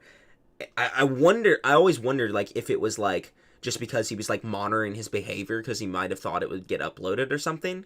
Because normally he's way more aggressive, and he's also just he like humiliates people. He tries to like embarrass them because the best way to get someone to give up their point is to make them feel like it was a stupid point, right? And he just wasn't really doing that against Swag. But no, Parrot's a way better debater than Swag, right? Like and he won that debate convincingly. Like, Swag got fucking slapped in that debate. And the people that think Parrot lost only watched that fucking meme video where Swag, like, intentionally cut out half the... You know, he cut out little pieces of it and spliced it together to make it look like he was winning and used, like, that raw durability thing to be... It was funny. Like, I'll agree. It was funny. But it did not tell the story of the debate at all. Parrot won that debate, hands down. It wasn't even close. So... Yeah, for those like who are in my server, have like seen like a couple of times where people from my comment section actually come into my Discord server to like talk about some shit they have problems with my video. But then like there have been certain points where Parent actually came into voice chat and then actually took over and then started really embarrassing the other guy. Like that literally happened a couple days ago with this other guy who disagreed with my JoJo video. Like he got so embarrassed because first the guy thought he didn't think that Parrot knew what he was talking about, but then later on he was just like, yeah, now I want Parrot to like teach me shit. Yeah, Parrot is one of the most disgusting debaters I've ever seen, and I'm not even saying that from a perspective I like even like him because like I'm not gonna get into it, but like he is really, really good. Okay, and Swag I don't think is good. I think Swag's a bad debater. So like he's probably good for like a pretty casual debater, right? But I mean the fact that he almost lost to Kabuki Sage kind of says a lot. If I debated Swag on that same debate, I'm not gonna be nice to him about it. I wouldn't be nice to him about it, and I would be so confident that I would humiliate him. Like, I would not be sweating about it at all. Whereas if I debated Parrot, I would tell you straight up, like, no. Anyway, let's just get back on point. But yeah. Suggesting his more about durability. Clothespin. Also possesses overwhelming battle experience and intelligence, as he has been around since Hashirama's day. He even fought Hashirama, and although he got absolutely humiliated by him, the fact that he's been around this long has actually given him the ability to determine how strong someone is just by a single glance. He can make up strategies on the spot just from seeing their abilities. What do you mean, The reason just stated that's what happens. Like, I have the databook panel on page. He's like, he has walked the path of a shinobi for a long time, that he has landed so many years through his ability to observe those who are strong, and he tenaciously clings to life. He has honed his analytical abilities to determine whether a heart is worth taking or not. He's literally saying, like, I can analyze a person, right, and then determine if they are strong enough for it to be worth it for me to take. He's literally just measuring how strong they are just by looking at them, like, just from his analysis abilities. And I mentioned this in my Kakuzu video. Kakuzu's one of the smartest characters in the entire show. He's just because of his experience gap and, like, his ability to analyze people is actually insane. And if you go back and watch those, you'd be impressed with, like, the kind of stuff he does. He's the only character in the entire series that I can think of that has outsmarted a Shikamaru plan. A premeditated Shikamaru plan, right? He outsmarted him hard. Like, Shikamaru mid-battle made Tamari look like a fool, right? Like, just didn't come in with any plan or anything. Just, like, dominated her. Like, dodged everything she had and, like, fucking made her look like an idiot, right? Kakuzu, mid-battle, after getting surprise attacked from a premeditated prep plan from Shikamaru, just instantly outsmarted it. Like, I was just about to, like, confirm that, because I'm like, didn't, like, one of the only times that Shikamaru gets blatantly outsmarted was by Kakuzu. Yeah. It's just like... And Shikamaru shook as fuck when it happens, too. He's like, what the fuck just what just happened? And then Kakuzu's like, even if you analyze everything, shit can still go wrong. Like, what the hell, Kakuzu? Isn't that the reason why he also wanted to separate Hidan from Kakuzu as well? What'd you say? Can't remember if that... isn't that the reason why he isolated Hidan from Kakuzu? So that he can take out Hidan and then deal with Kakuzu later? Yeah, that was what the plan was initially. Yeah. Yeah, but Kakuzu's really intelligent. Like, he's super intelligent. One of the most intelligent characters in the series. And it makes sense, because he's one of the oldest characters in the series. So he is just naturally smart, especially because he's been fighting so long, you know? It would just make sense for him to be that smart. And, like, that's, like, the dynamic between him and Hidan. Hidan's, like, the dummy, like, meathead, and Kakuzu's, like, the smart, you know? They like, counterbalance each other. It's, like, the whole dynamic between them. And it sucks, because a lot of people don't respect that with Kakuzu. And, it's, like... Kishimoto, you could tell, and this is just confirmed, that Kishimoto wanted to go way more in depth with all of the Akatsuki members and, like, go really hard on, like, each member. And Kakuzu and Hidan were, like, the first major members that, other than Sasori and Deidara. But, he actually was forced to, like, move off of them to progress the, basically, you know, he had to move off of them. He couldn't, like, linger on them for too long. He, you know, I forget what exactly the situation was, but, he wasn't allowed to stay on it for too long. He had to move on to bigger things. So, that's all it is. But, is because anyway, Kakuzu's physical capabilities and large variety of ranged and AoE jutsu is just way too much for the pains to handle. The only path that would even be able to survive these attacks is the Preta path by absorbing some of the jutsu, but he's only capable of protecting so many of them, and without the others to help him, Kakuzu could casually one-shot all of the pads individually and just hunt them down until there's none left. How? Because that would suggest that he could then speed blitz these characters. Yes. Yeah. Yes. Literally, that's what that. I don't even bring it up in this video, but Kakuzu's, like, able to, like, run alongside Itachi during the war. Yes. Like, the same Itachi that fought KCM Naruto. He's also able to react. What'd you say? He's also able to, like, react to Yugito, the same or not the same, like, a weaker Yugito is able to fight KCM Naruto and B during the war arc. Yeah, Kakuzu mega blitzes. Like, this is, like, not a competition. Like, Kakuzu's really fast. And he's not relative to Kakashi either. People always say that shit. He's not relative to Kakashi or base Naruto. They both, in every instance where Kakuzu gets tagged, it's a surprise attack. Literally every instance. Every single one. Like, the first time he gets harmed by the Raikiri, Kakashi snuck up behind him and hit him with a Raikiri, right? And Kakuzu's like, I didn't even sense you. Surprise attack.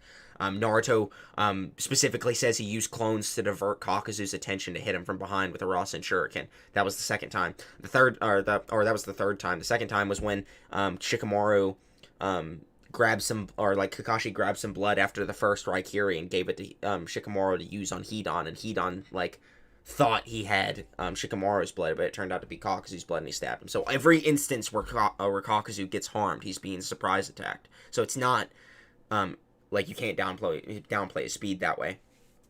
And he just has really good speed feats. So, but how would he be able to speed blitz these characters? He couldn't even. Okay, this doesn't make sense because he was able to be caught off of guard by Naruto, who was slower at the time because he didn't have Sage Mode, and Kakuzu was able to. Yeah, but it's due to his clones, though. It's not due to speed. Like he blitzes his clones. Like we know the clones are relative to like Naruto and base because they're able to like combo attack with him. It's due to speed, or not? It's not due to speed. It's due to his like clone diverting tactics, right? He's also like constantly stated to be like the most unpredictable ninja ever. So like his entire shtick is catching people off guard, not through speed, but through unpredictability and shadow clone diversion tactics. Like that's what Naruto does. So that's like his entire thing. So it's not a speed thing. It's like a tactic. It's just a really good tactic he has. To be also, caught off speed guard blitz, by him. And yet, What's up? Speed blitz by because he said that he got speed blitz by Naruto, which is like, where does that happen? Yeah, it's just like all he does is just like throw Rasen Shuriken at him. I'm pretty sure he like Kakuzu like kills the two clones in front of him, and then he's like, wait, they were clones, and then he turns around and Naruto's like throwing a Rasen Shuriken in his back. Like that's what happened. Sage Mode.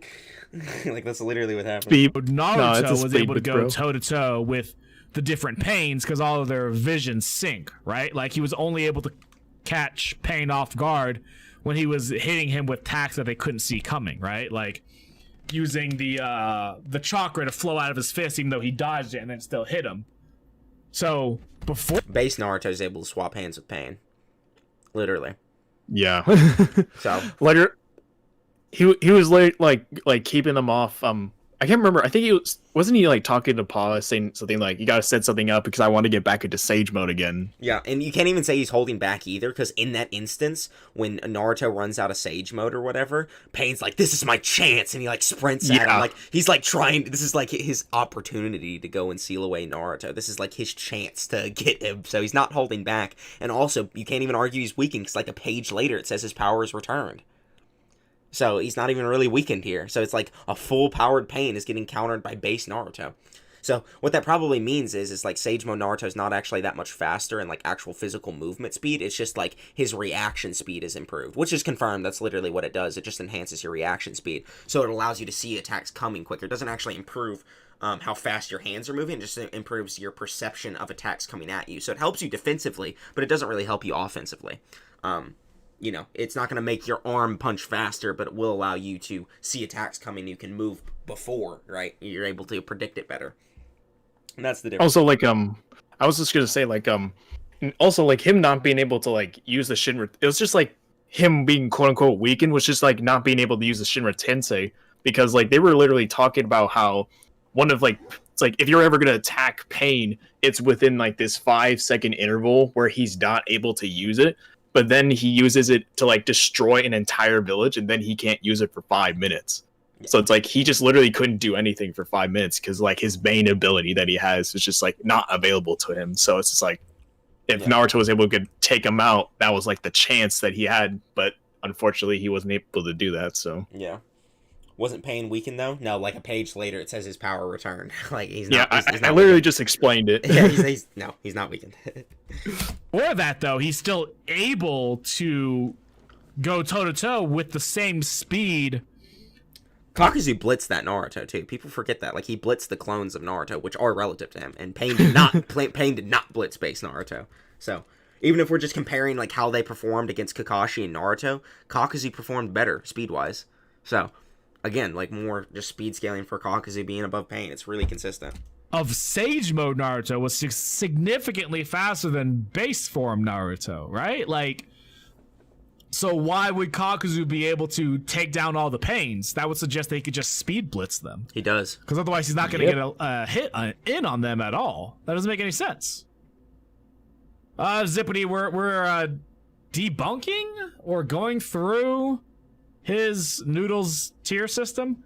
I don't necessarily agree with it. If I'm going to be honest, I really don't. Like, I don't thought agree there'd with be you. more concrete points. I'm not saying that in an insulting way, but like, it doesn't seem to make any difference to me. Yeah, which is like he said, the diva path can absorb. I'm not gonna be rude or whatever. This is an older video, and some of the stuff I say isn't concrete. Like I specifically say in this video, like also a lot of the arguments aren't just concrete; they're just like interpretations, right? Some of the arguments are pretty concrete. Like I think the Kakuzu speed arguments are pretty good, right? I think Kakuzu's AP arguments are pretty good. I think those are pretty concrete. But not to be mean, I just don't think you really understand them that well. Like yeah, it just seems like you're just not too well versed in the argument. Like that's how it seems to me. It's not an issue on my part. So and just not well versed on like the Naruto metas in order to understand like what people have been arguing it for years. Also, you were saying like this video has not been like that long ago. It's almost a year since that video's like right there. It says June 2020.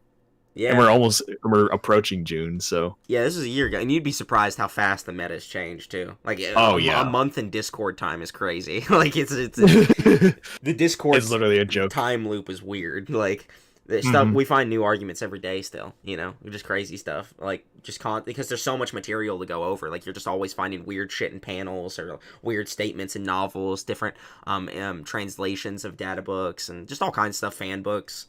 Boruto is still going, so there's all kinds of stuff coming out for it that's still affecting Naruto metas, So yeah, basically. Anyway, let's just continue. All of the jutsus that Kakuzu can throw out, and they would be able to see it coming. Like, and that would suggest that Kakuzu could also find a way to outmaneuver all of the summoning jutsus that they can use.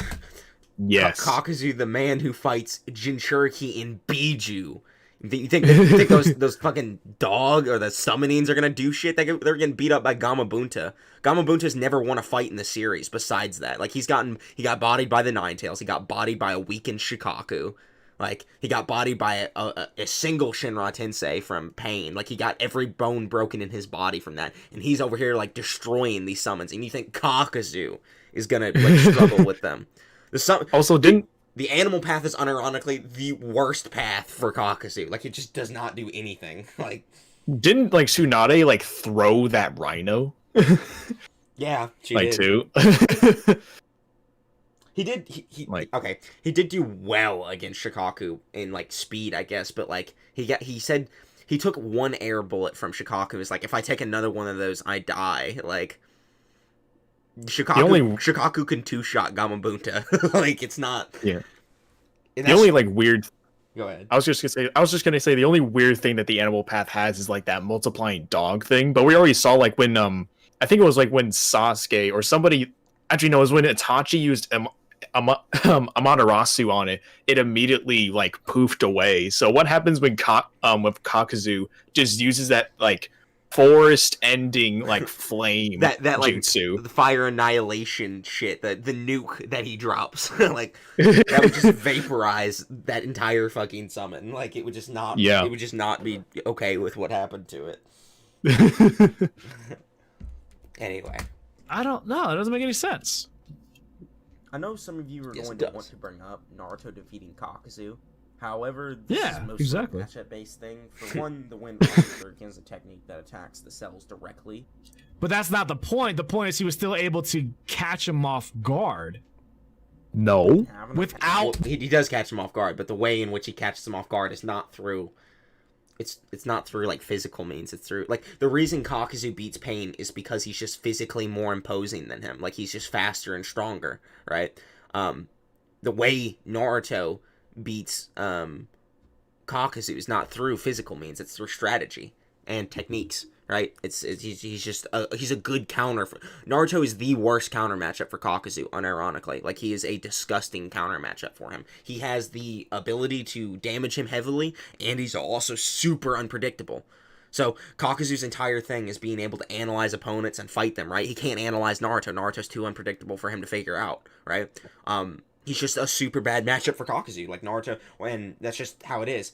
I would say this, Pain is a harder opponent to prepare for and fight than Kakuzu, because Pain just has way more abilities and hacks, right? So it's just hard to fight Pain, right, because of that. So that's why like Naruto like looked like he was struggling more. It's because he's not able to get around those abilities as easy as Kakuzu, right? Like Kakuzu is way more deadly than Pain. It's just that Naruto, it's, you know, Naruto, like, scaling Naruto isn't like Dragon Ball, where everything is just a straight line, like, character A stronger than character B stronger than character C, right? It's not just a straight line like that, right? In Naruto, it's a rock, paper, scissors thing, right? Like, in this case, Kakuzu is rock, Pain is scissors, and Naruto is paper, right? So that's just how it is. There's actual strategy in Naruto. It's literally to like the point, like it's that bare bones to the point where it's almost like a rule in like an inverse rule in Dragon Ball that if you're just simply stronger than the opponent, then you're more likely gonna be able to like resist their hacks as well. Like that's why Jiren was able to break out of the time cage. That's why when Golden Frieza, when he was going up against like this one like existence erasing like ball, I get like from the Universe 9 God of Destruction, he was able to resist it. But then when he goes up against someone stronger than him, like called God Topo, he thought that he was going to immediately resist it because it was like the same attack. But then he almost dies from that because God Topo is that much stronger than him. Yeah. Then Vegeta comes around and then he's stronger than that God Topo and immediately punches it away. So yeah. If Kakuzu is as strong as you say he is, shouldn't he be able to blitz that Naruto and the entire team before they react? He did. He did blitz basically all of them.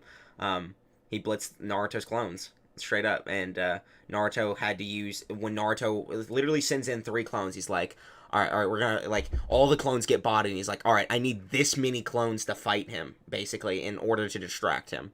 Hey, that's like verbatim what he says. So yeah, like he was blitzing them all, and also Kakuzu was kind of like implied to be holding back during that fight as well, because he only flexes out his chakra towards the end, and then like when he goes into his Jugon state or whatever, Kakashi's like, "What is this power?" You know, he's like freaking out because like Kakuzu just goes fucking madman on him, you know. So it's kind of implied Kakuzu wasn't even like full power that fight for most of it. So anyway, let's go. Back to the video. Increased base stats of Sage Mode. Act like the Rasen Shuriken that functions on a cellular level. Unless you have durability that can block things that small, all the attack is going to do is pass through any standard durability that you have. The basic idea is that something is small enough to float through your skin or your armor, right? And that's one of the major reasons Naruto was even able to... Considering Naruto's universal, Saitama loses. ...harm Kakuzu. The only reason he was... Damn, he agrees with... Whoa, what's going on, Clothespin? You just like you give me like noob vibes, and then you just say some shit like Kakuzu above Kasame, and then like Naruto's universal. You're like rocking me like this. Like, yeah, he's aware of the universal meta, but then he says that Kisame would lose to Kakuzu. It's like that's like a hot take opinion, but like in order to even like rep that position, like it just usually you have to be pretty skilled and like knowledgeable about Naruto. So he says some shit like that, you know, and then it's just like, nah, Pain beats Kakuzu. You know, it's just like weird. I don't know, like. It's like, man, you like surprise me, Clothespin, randomly a lot. So I actually did not remember this part of the recording where he says that Naruto is universal, that's why he beats Saitama. Holy shit! Good on you. I respect these opinions. Yes. Being able to hit him was because he caught him off guard with the shadow clones. That's kind of Naruto's whole shtick, right? Like he uses shadow clones. look at this. Oh, you even here. Just a doppelganger? What? He's like freaked out that he just beat up a doppelganger, and then he gets like slapped in the back. Like, gotcha. Yeah, it's not his fault. Like he's like fighting the most unpredictable motherfucker that's ever existed. He can't figure out what he's doing. Like. Mm-hmm. To be unpredictable. He's even quoted by Kakashi to be one of the most unpredictable ninja ever, right? He might have been joking. Right, but even with the shadow clones, he wasn't able... Pain wasn't being caught off guard. Well, wait, Pain was being caught off... Yes, he did. He got caught off guard multiple times. The reason he's able to deal with it, though, is because he has an ability, the Shenron Tensei, which can activate instantly and deflect people. Kakuzu doesn't have an ability like that. Like, he can't just, oh shit, he's behind me, zip, like, he can't do that. Like, he doesn't have that, again, like a stylistic matchup. Like, he has an ability that specifically helps him deal with Naruto. Like, Pain is a bad matchup for Naruto. Naruto's a bad matchup for Kakuzu. Kakuzu's a bad matchup for Pain. This is how it works. And yeah, like, he does catch Pain off guard multiple times. Like, when the Rasen Shuriken expands randomly, it kills, like, 2 of the fucking pads. Like, he even catches Pain off guard tons of times. So, yeah, he does do that. Guard was with the interference of the Toads, right? Like, and because he had preconceived abilities, like, he got information already. And then once Tendo Pain was able to use universal push and pull again, he was able to take down Sage Mode Naruto easily. Like, this isn't adding up to me. I'm gonna be honest. Naruto would fight Goku. Goku would stomp easy. So the fact that Kakuzu gets tricked. Good opinion. One day Naruto will. No, but it is because he'd still be able to react to it. Like, he's still I don't know. I don't agree to that at all. Just again a counter matchup. This is one of those situations where Kakuzu, although he is way stronger than that Naruto and is able to deal with way more dangerous threats, he gets countered by him. That's the main issue. Don't forget that had Kakashi and Namato not saved Naruto, he would have also died to Kakuzu. Yes, so that I agree, but he still was able. Yeah, like, do people just forget that happened? Like, Naruto would have died. Like, Yamato had to save his bitch ass. Like, well, I think Kakuzu would have killed him right there. Like, well, it's just like the fact that it's like they were all banking on the fact that Naruto would kill Kakuzu with the Rasen Shuriken. Yeah. And it's like, if they don't, then they're fucked. Yeah. He has like Naruto pinned to a fucking tree and is like about to murder him, and then Yamato's like, no, like, look at Kakashi like grabbing Naruto and saving him. Like, he's like, no, I got you, bro. Like, able to counteract him. Like, yeah, like, people are like, base Naruto beat Kakuzu. Base Naruto beat Kakuzu with help, and he also is a counter matchup for him, and still would have lost. Like, it's, I don't know.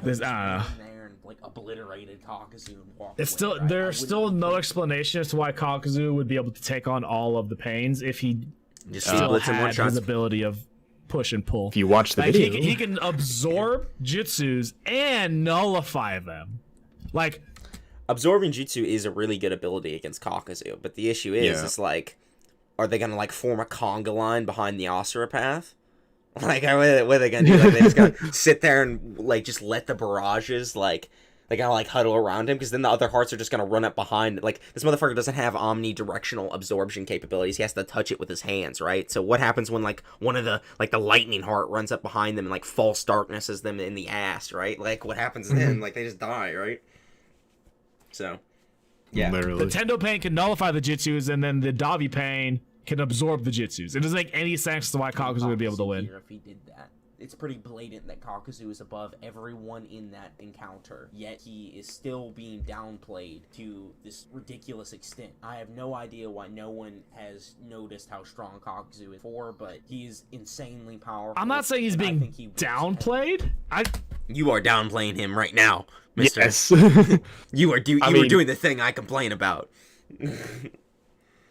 I just don't think he's above Pain. This placement is going to make a lot of yes. He's like not just above Pain, he's like way above Pain. Like, people mad. So yeah, he's just not above Pain. It's not. I wouldn't say he's being downplayed. He's just not above Pain.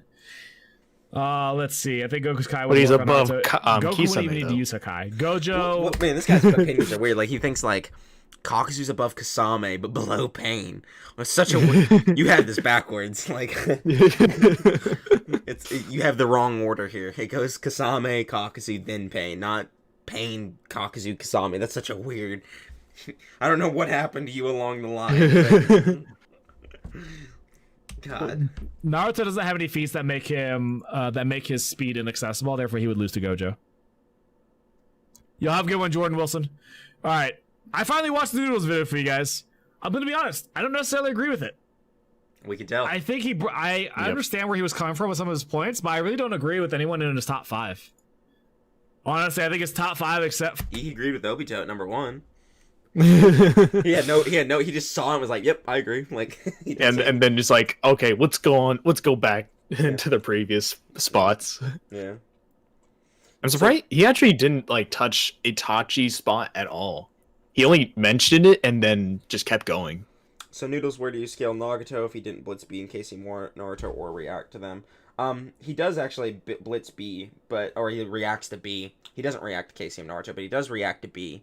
But B at the time had a bunch of chakra stolen from him, and Nagato stole that chakra from him. So it's like it's potential for that to be a weakened B, right? But even then, like if he does scale to B, right? You could argue Nagato beats Kakuzu, but we're talking about pain. Like I'm not gonna say Kakuzu shit stomps Nagato, like especially like a prime Nagato or something like that. I'm not really for sure on that matchup. It just depends on how you want to argue the speed scaling, really. And there's multiple valid interpretations of how that fight went. So, Edo Nagato's way above pain. Like Edo Nagato has much more impressive feats. So, but anyway, for Obito, none of it was, in my opinion, was right. Like, it didn't seem. It wasn't accurate in my opinion. Like Obito definitely should be the top. I don't see why Kakuzu beats Pain, like in any way. I really don't. I don't see how that makes any sense to me. You'll find out soon enough. Yeah. And then Itachi being lower than Sasori, like what? All right. I'll give my justification for what it was at the time.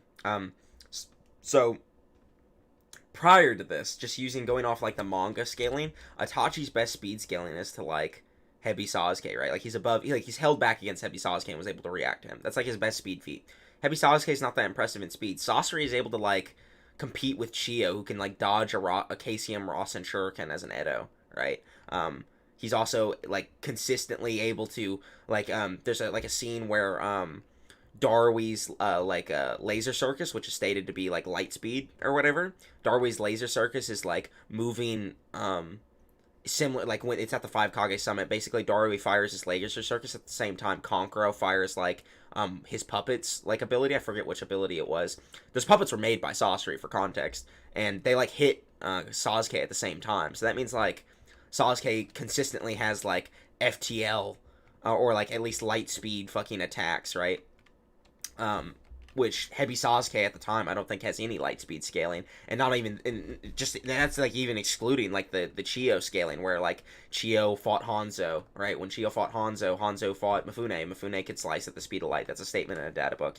There's like tons of FTL or like light speed scaling for Sasori, and there's also like some stuff to suggest that like Naruto, like QB enraged Naruto would have died had he like ran at Sasori when Kakashi had to hold him back and shit. Like there's tons of good speed scaling for Sasori, whereas I don't think there's that much good speed scaling for Itachi. There's some stuff in the novels I'm not going to talk about here, classified, but yeah, the speed scaling for Sasori was just better at the time.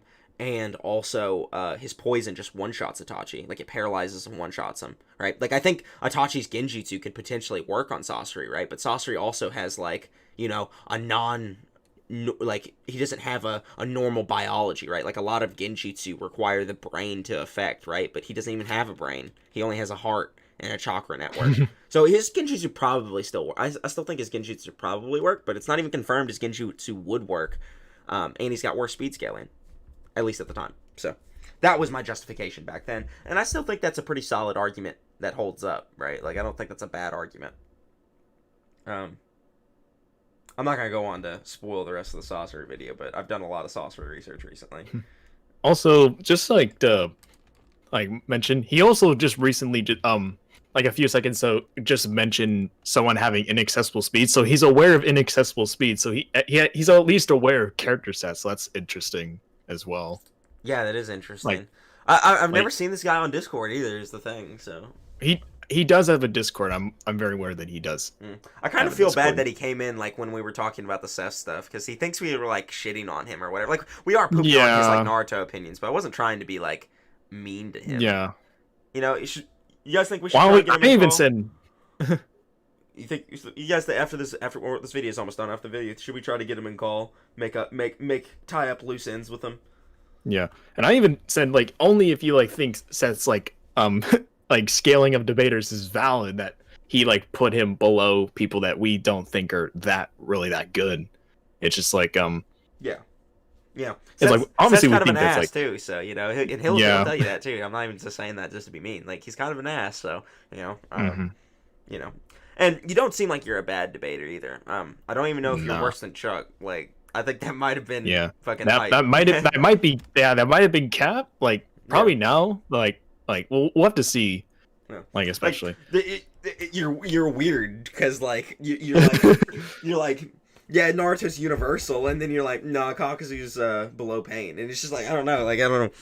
You just throw me off. You fucking rock me with a wild ass opinion occasionally, and I'm like, what the hell? I'm like, are you good or like I don't know. And then it's like, oh, and then you're saying that Gojo has inaccessible speed. It's just like you're aware of that shit too. It's just like, man, it's like, like, where have you been what have you been doing? Like who do you been talking to that like knows all about this shit as well? That's like, well, you did kind of call him shit. Not sure how they weren't just kind of shitting. No, I didn't call him shit. I literally have not said he's shit. I said if you consider, like, I was just saying, like, if you're talking about, he's talking like, about again, Seth's perspective. Seth's perspective. Seth basically implied that, but we've never talked to Clothespins ever, so this could definitely, like, especially if we both talk to him, I could definitely tell you, like, our opinions can easily change and then be like, yeah, he probably got downplayed a lot on that tier list of it. It's an old video too, so yeah, you know, there's plenty of room for development. I like I said, I'm gonna take a neutral stance on this. Like I don't really know if he's good or not, so I'm not gonna say that. He doesn't seem terrible either. So Edo Pain would definitely dominate 100%, and then even Edo Pain's different though. Edo Pain. But then he says 100%. He said Edo Pain. No pains. He has the abilities of all the pains in one body. He was bodying both the cloaked Naruto and Killer Bee at the same time. So that why is Chuck bad? Because he's got a massive ego and he just doesn't actually understand power scaling very well. Like there's just so many examples I could give. I'm not gonna go super in depth on it, but no, Chuck is not a good debater. He's a walking egotistical maniac, and he's just not that good. Like he's makes tons of fallacious arguments. He will use like outlier feats, or he'll downplay people way more than they actually should be. Like he's not a good scaler. He doesn't understand argumentation that well, and he's an egomaniac. So he's just not good. Like he was known back in like Discord days, back in the days of Seth's old server, that like he would just get bodied by randoms and he had no good feats. And then he was given the nickname of, correct me if I'm wrong, wasn't he like called like the rat that fell down the canyon or something? Alright, so I don't know if I should even be talking about this, but so Seth had this group back in the day on his old server. It was called the SS. This was his private group of the debaters, the best debaters in the server. I was in this group. Okay. Chuck was also in this group. And there was a time where Chuck was considered to be like one of the best debaters in the server, and he was we had 4 tiers, tier 1, 2, 3, and 4, right? Chuck was considered a tier 3 or tier 4, I can't remember. He was like considered like second to only to Seth, right? And it got to the point where he started getting it when debaters actually started debating him like a lot. Like it started with like Parrot and Kappa debating him. Like when Parrot first came in, he like destroyed Kappa and Sex God on I don't remember what it was, like Dimensions or something. And him and Chuck ended up debating, and Parrot like thrashed the fuck out of him and like bad. Like it was embarrassing how bad he whooped the shit out of Chuck. And they gave like Parrot white coat right after that too. But or tier 4. And it got to the point where like all of the SS kept losing respect for Chuck just because he always talked so much shit, and he like individually lost to every single SS member and got booted out of the SS server because we didn't think it was good anymore, and we called it the Fall of Chuck arc, and like we just like compared him to like Joshua Graham from Fallout New Vegas, where he was like the burning rat that got thrown into the canyon after the Caesar's Legion denied him, you know. Yeah, but Seth put Chuck high on that tier list because it was a tier list of YouTubers, and there are not that many YouTubers. Not that many good YouTube debaters. Those are few and far in between. Right. Yeah, so was Chuck there because he was boys with Seth? Basically, yeah. Yeah. Also, like, Chuck was just mainly known as the guy that never got better while everyone else did. Like, he basically just stayed in this stationary, like, place where his argumentation didn't get good, but everyone else did, and everyone ended up just surpassing him, and then everyone started just clowning on him. He became such a walking meme in that server, and there were times where he tried to come back, and every time he came back, it just got more embarrassing. Like, it was not funny. Like, oh my god. He left the community, by the way. Like, he's completely gone from debating now. I haven't seen him on Discord in years. Like, he hangs out with that. He hangs out with you know who. So yeah, the one who shall not be named, the Voldus Splash. But yeah, he hangs out with fucking Splash. That should tell you what kind of person Chuck is. Right. Oh no. Anyway, even just the regular Pain, I don't think he would win on that one either. If somebody, I don't see a good argument on that one, to be honest. Yeah, I think Kaguzu would lose horribly, honestly. Like, even if One Punch Man being a gag still doesn't save him from the, save him from the other feats of other characters. How does he say this stuff and then like, yeah, bro, he keeps fucking rocking me with these opinions. Like he says some like good shit like that, and then he'll like say some weird. It might just because he's like ignorant on Naruto. Right. That might just be again, he just doesn't have like a lot of knowledge about it. Like he might be good and just not have a lot of knowledge. Yeah, he probably just read through the series like once, like a few years ago, and then he's just seeing this shit now, and he's just like, well, didn't this actually happen? He's like, I'm pretty sure I remember this actually happened. It's like, no, that's like we've kind of been through this beta before, like several years ago. So true, like Nate on Splash, like oh dude, oh my God. That was. True embarrassed him. Like it was not. You know what would have been funny is that as I only watched a few minutes of that debate, but there was a time where literally it was just like some shit about like MCU versus DCAU, and they were talking about whether or not Flash was a measurable speed, and the DCEU, mind me, and they were trying to figure out how the cosmic treadmill worked, and Chuck even agreed. It's like yeah, we'll just assume that it was like that in the comic. It was like in the comics. And dude, if Drew saw my video, he would have absolutely obliterated Splash on that shit, because I literally go in depth in that video. Surfbone just kind of subtly plugged himself as the greatest. Okay, I'm just saying. If True would have had my arguments, he would have dominated. I'm just saying. Like, if he watched that video, he would have absolutely obliterated Splash even more. It would have been a contest. It would have been a 10-minute video instead of 20. First, folks. Surfbone is unstoppable in debate. Anyway. Noodles? Yeah, I wouldn't mind. I would him from the other feats of other characters. I could always debate Noodles. Yeah, I wouldn't mind. Oh. I wouldn't mind. I'd have to get in contact with him. We don't have to debate. He could explain it in more detail, because I don't see how it wins in any way. Anyways. That's the entire stream, guys. Thank you I forgot who it was who first told. All right, we'll probably just end it there. I don't think he says anything else. So yeah. All right, boys. Do we talk to Clothespin? Do we try to get him in call, or what are we doing? Would you guys like to see me chat with Clothespin a bit? See if he's still on, maybe.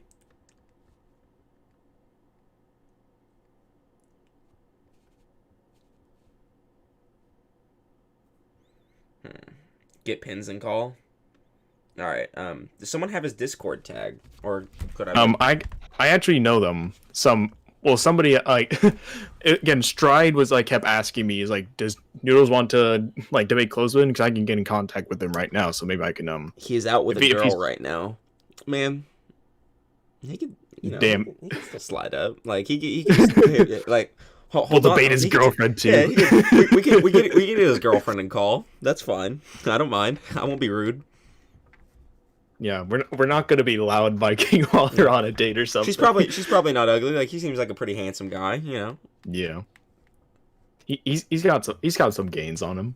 Yeah, he's got the deltoids exposed.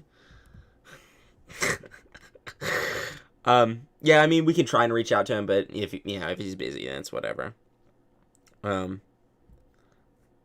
We shall see though. It's up to him. If someone wants to message him, tell him. Nah, Noodles, you too spurgy for that, lol. I'm not a spurg. I'm really nice. Listen, Saucy, I'm just gonna tell you, like, the only reason I behaved the way I did in your debate is because you're a fucking mongrel. Like, you are the most stubborn person that exists ever. And, I was also clowning you on purpose, so... I'm not like that to most people. Is that just happen to be... Is that saucy, though? Yeah, it's that saucy. Like, I don't know. I feel like I've seen this exact one... Yeah. Let me go back to the Gwen. Actually, I don't know if that's the saucy though. Yeah, I banned you from my server for a reason. Like it wasn't my fault. Like, aren't you like known in the community for being a spurg? No, I'm like an anti-spurg. I'm like one of those people that like is anti-packing. Like there have been some times where I was down bad. All right, you know, maybe was smoking the reefers. You know, something was going on. You know that may have not have helped me, but most of the time, no. Okay, this might be a different saucy than I'm thinking about. Then was it? Is this like somebody that debated in your server? Yeah, it is. That okay? Then I'm thinking of somebody else. Then. All right. Anyway, we can try and reach out to him really quickly. Let me see if I can message him really quickly. Could you try and contact him, Surfbone? Yeah, I'm trying to see if Stride's online. Yog messaged me. He's watching the stream and he said estimated time of arrival on the animation 51st millennia. Yog is like the guy that's he's like the middleman with me and Jar. So he's like 51st millennia. I love Yog. He's a beast. Didn't Spencer say something about you? I don't know. Spencer specifically said, in fact, it's on recording with my Gios debate. Spencer has said that I'm not a spurg unless you act like a wild man, and I also agree with this. I don't think I'm a spurg unless you're getting a little too, crazy, And you were high during that debate, so and you were being pretty cordial until Gios was just being. Noodles, you spurg like crazy in the Pats debate. I think you have a misconception between spurg and aggression. Like, I was aggressive against Six Pats. I was not a spurg. Like, I didn't, like, randomly insult him. I wasn't, like, saying anything that was, like, out of line. Like, everything I was talking about was usually pretty reasonable. Like, I don't know where you're getting that I was spurging. Like, spurging is kind of like this Discord term where, you're, like, saying some shit that's, either not relevant or like you're just like randomly insulting people or you're trying to like pack them or whatever. Like you're not being on point with the debate, but like the entire time it was a little passive. Yeah, I'm aggressive, Saucy. Like being aggressive and being spurgy are two different things. Like yes, I'm very aggressive. I'm my style of debating is meant to be aggressive that way. I pressure people that way. But like being aggressive and being spurg are like two different things. Surfbone is the biggest spurg of all time, man. Be spurging his mom for fun. What the hell, Surfbone? What? What is this? What's wrong What with is you? this? I have never... Like, I don't think I've ever spurred ever on Discord. Ever. Are you fucking brain dead? That was gonna... Okay, I did say that, but I was pissed off at what was going on with that AP stuff. Like, that was so crazy to me. When he just didn't understand how an AP calc worked, I was like... What's going on? Like, are you brain dead? Like, it was just, like, my honest reaction. And I don't think that was spurgy either. I was just, like... I just couldn't believe what I was hearing. Like... Mm-hmm. Also, the guy who actually runs Clothespins server, he's actually in the chat right now, and he's DMing me right now that he's definitely down to talk with, that Clothespin's definitely down to talk. Okay. But awesome. he's just not on right now. Okay, well, we could probably, like, talk later, either privately or maybe in a stream. Maybe we can get him on stream and talk to him, whatever. Maybe debate if he wants to still do that or whatever and talk about it more, or just clear up the whole, like, what he thought was an insult or whatever. Mm-hmm. Let's be honest, I was part of the reason you're aggressive because I really bugged you to debate him.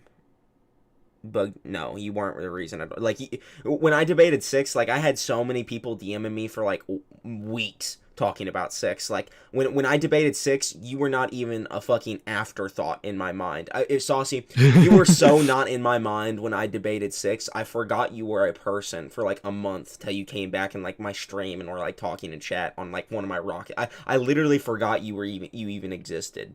You were not in my mind even remotely when I debated 6. Like, I'd say hit Clothespin up tomorrow or something when he's not out. Yeah, that sounds good. He can just, like, DM me or whatever, or we can figure out a time that would be good for him. I'm off tomorrow, so I gotta get my fucking car. I gotta go to my papa get my car fixed. He's gotta. He sent me a DM of what well, he's the guy who runs the server. He, like, sent me, like, a screenshot of what's going on this server.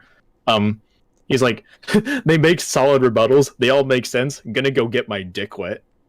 What the heck? Tell them I like their content and wish them well. So yeah, he's a cool guy, definitely. Yeah. He seems nice. He's fine with private or stream. CP is really inconsistent with the scaling stuff. It's weird to even to a lot of us. Well, I mean, I'd prefer to do a stream or maybe a video or something. Just because I like to show my debates and stuff because I think I'm good. But do you remember all the times I asked you to debate him? I do remember the times you've asked. I don't actually remember that. I don't remember a single time you've asked me to debate 6, Saucy. We will tell him when he gets on to hit you up. Sounds good. Respectable, man. Oh, so inspirational. We had a lot of people in this stream. This is my biggest stream I think I've had. It was consistently around, like, 30 to 40 people. We're getting big, Surfbone. It's happening. We're growing. Hell yeah. We're taking over. Was this bigger than the happy one? Noodles, I want to debate you, but I'm too scared. What do I do? Just debate me, because, like, worst comes to worst, you lose, and nothing happens, right? Like, yeah. Like, I'm not gonna, like, sit here and shit on you after the debate, like, unless you're just, like, an absolute dick face like Chuck. Like, I'm not gonna harp on you for losing. Like, tons of people lose to me all the time. I'm not just saying that to suck my own cock either. Like, it's, I just... It's not bad for you to lose. I've debated for, like, 4 years now, you know? Yeah.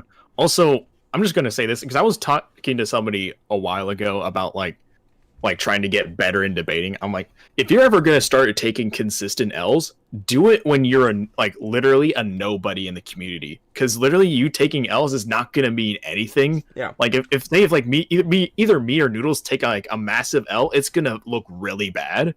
Like, but someone who is like practically a nobody in the community, like this is when you should be debating a lot. Yeah, like when you should be going out and like making debates, like because nobody's gonna remember your L's.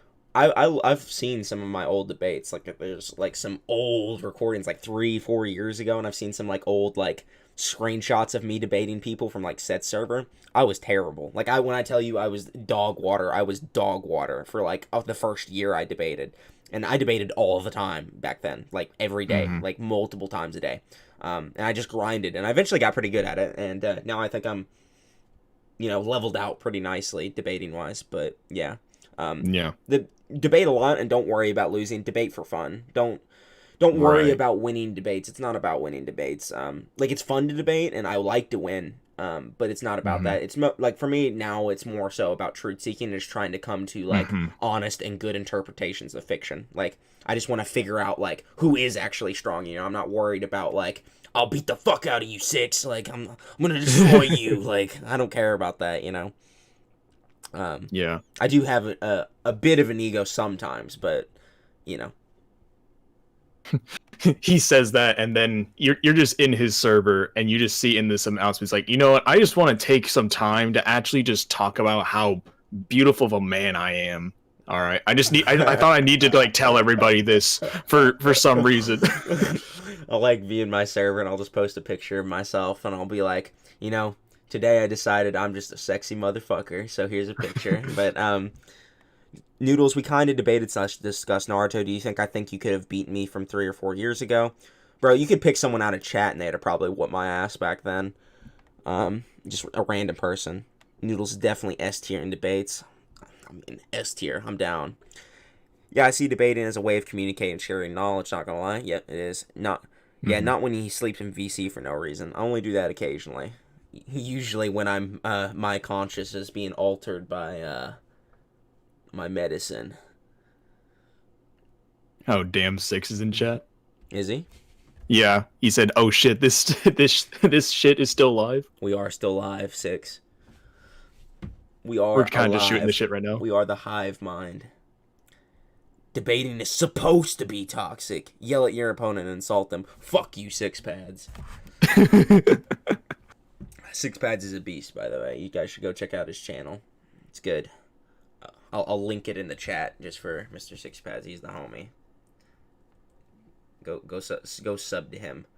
Let me see. Six Pads. What video would you recommend for people to view if they were to check out your channel for the first time? Noodles, have you ever had a debate where you wanted to beat the shit out of the person you're debating? Bro, that happens like every day. Like, I'm not even playing. Like, someone will say some stupid shit to me and start like trying to roast me and shit. I'm just like, I want to beat the fuck out you. Like, I'm so mad. Like, thanks, Noodles. My newest video, I violated some retard. That sounds strangely illegal. We'll look though. Six Pads. You subscribed to you. We are subscribed to you. Alright, here's the video chat. Go check this shit out. It is good stuff. Good stuff. I haven't actually watched the video, so I don't know if it's good. Gios is one of those people. Gios was a madman. Oh my god.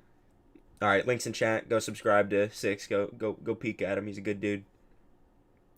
And with like the Gios debate, it was just like nope. Like, I've never seen a chat or like a VZ turn on somebody like so hard and just be like, dude, you're getting absolutely dunked on. And he's like, no, I'm not.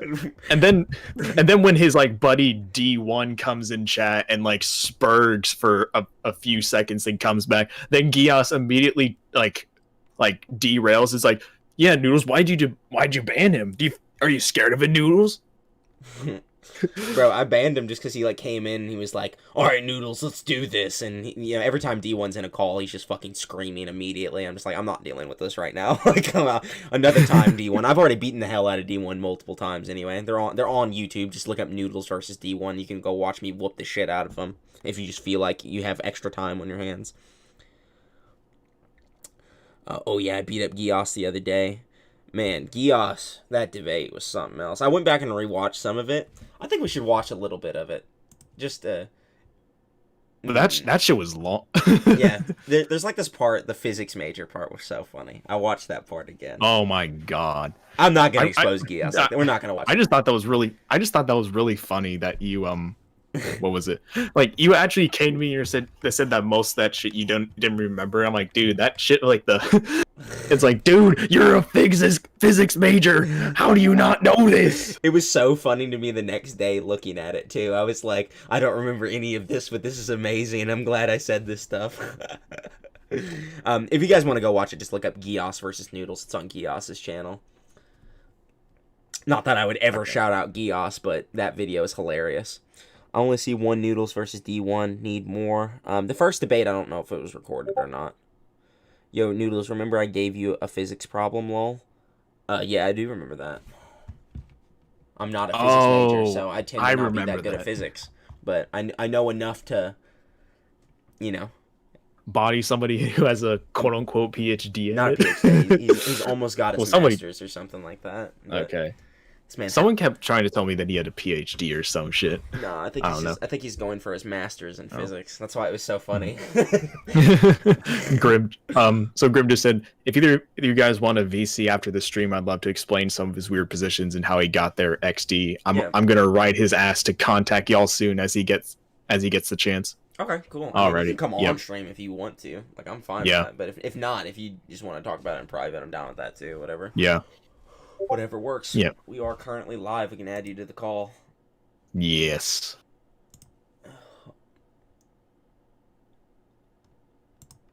then we'll body you in call, and then we'll be like, all right, Clothespin, you're next. Yeah. We just bodied your server owner. We're coming for your head now. Six pads, why don't you scale Naruto characters AP, like specific, like Naruto being planet level or star level? Man, six pads, I'm not gonna, I shouted you out and everything, but that AP portion of our debate, man. Oh Lord. I don't scale at all. I don't care about it. Man, six pads, you can use it inverse though. I literally used it against you. You need to learn that shit. Explaining how calcs work to six pads pissed me off so bad. I was infuriated. Look, six pads. If you wanna learn about AP, just watch me and Noodles' video on attack potency versus destructive capacity. I'm just saying. That's a good video too. You should go watch that video. Go to Surfbone's channel and watch that video. I'm in it, and I make Surfbone look like a goober. So, I'm just kidding. No. Both of our parts are good. It's just like every time I'm on screen, everyone's just infatuated with me. So it's pretty hard to like, not be impressed. Oh boy. I'm sorry. I'm just kidding. Man, this stream has been long. Ugh. Should I leave the stream up, Surfbone? It's been a good stream. Let's see. I don't mind. Oh, he says he wants. Yeah, he's down to getting call. Yeah, we can leave. He just sent me a friend. All right. Are we gonna get Pads versus Noodles too? Since Pads was tired. Yeah, probably at some point. Midori, I debated Dragon Ball like a week ago with James Daly. Oh no, not James. 6, you about to be a uni Naruto goon? He already is. It's pretty base. No, please don't leave. Leave the stream up. Man, it's like 2 a.m. We gotta end it soon. Should I Unless you guys want me to do something else, like I'm having fun, so I don't have to end it now. I do not know how to set up a group call. Let's see. I can add him. Yeah. Is it Grim? Let's see. I'll send you his. I already know him. Oh, okay. Yeah, it's Grim the Fang King. All right. I'll call you on this call, Surfbone.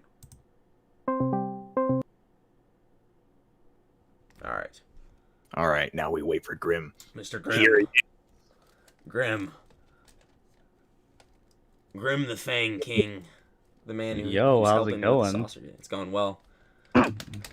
Yeah, so Clothespins is an interesting guy with some weird positions. We can tell. He's a madman. So I'm gonna be up front.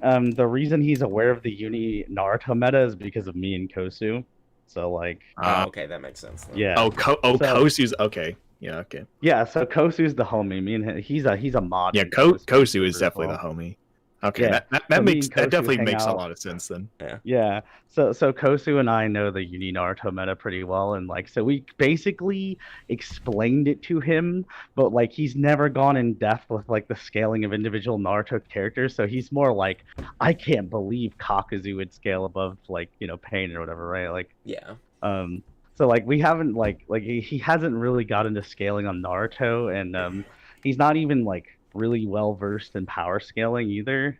Like he knew enough about Dragon Ball to have conversations with Seth, but like he's not really, like you guys said, even like he's not really a scaler. Well, he admitted that on like stream that like, he's not much of a power scaler. So I don't respect that too. Him. Like he's willing to admit that. Yeah, him, the Gojo and Goku scaling stuff, like he was doing that on his own, and then he asked like Kosu to come in and like help him and like check that stuff, and like we all like he runs it by us like that stuff, but like when like I told him that there's no point in like watching the Noodles and Akatsuki tier list thing, it's a bunch of really obscure arguments that people just aren't gonna be normally okay with, So. But there was some like goon named Nope that was in his chat for like a month every time he would stream. That's just like react to Noodles Akatsuki tier list. React to Noodles Akatsuki. Oh, he was in chat. I saw him in chat in this one. Yeah. I bet he's hype right now. He's living on the air. He's like, yes, I instigated this. Yeah, exactly. But I mean, Clothespins is more of like he scales like the MCU and stuff like that. Like, that stuff I think I would say he's pretty competent in. Like to be honest. I mean MCU scaling. Yeah, he debated Aeroflame and like True and Isk and stuff on the key issues tier list, but like the original stream. Yeah, the key issues guys do not like him at all. Yeah. Yeah, I'm pretty aware, Yeah. but I mean, yeah. So like I think it's interesting because Clothespins is kind of a pretty logical guy and like I think he's pretty intelligent. I just think that like, he doesn't have the experience. He's not like fully aware of like power scaling and like tiering, but like he's getting there. He's working on it. Yeah. Like, so and I do want to clarify one thing. I feel like if he knows the right people, then he'll definitely catch on. He has potential. Yeah, he wasn't offended at you guys. He didn't think that you guys were insulting him. Like, there were some people in chat who were like kind of like condescending, but like I think he was talking about that in a mixture of like the Seth thing. Because like I know there was that statement I guess Seth made at some point that like he had months of prep time with like a bunch of like researchers or whatever. And so I think that was just a misinterpretation of something Clothespin said, like a miscommunication. Because I think Clothespin told Seth that he had some like people like help him ahead of time. So what had happened was actually this was like way long ago, and I was like a Seth fan, and I was like, you should debate Seth sometime. And Clothespin was like, I'd love to do that. And he's like, do you think you can make it happen? And I was like, I doubt it. I did, but like I didn't know I was going to be able to get it, so I just told Clothespins because when Seth would kind of debate like fodder Spurgs back then, sometimes it would get really aggressive and there'd be like ad hom and stuff, Yeah.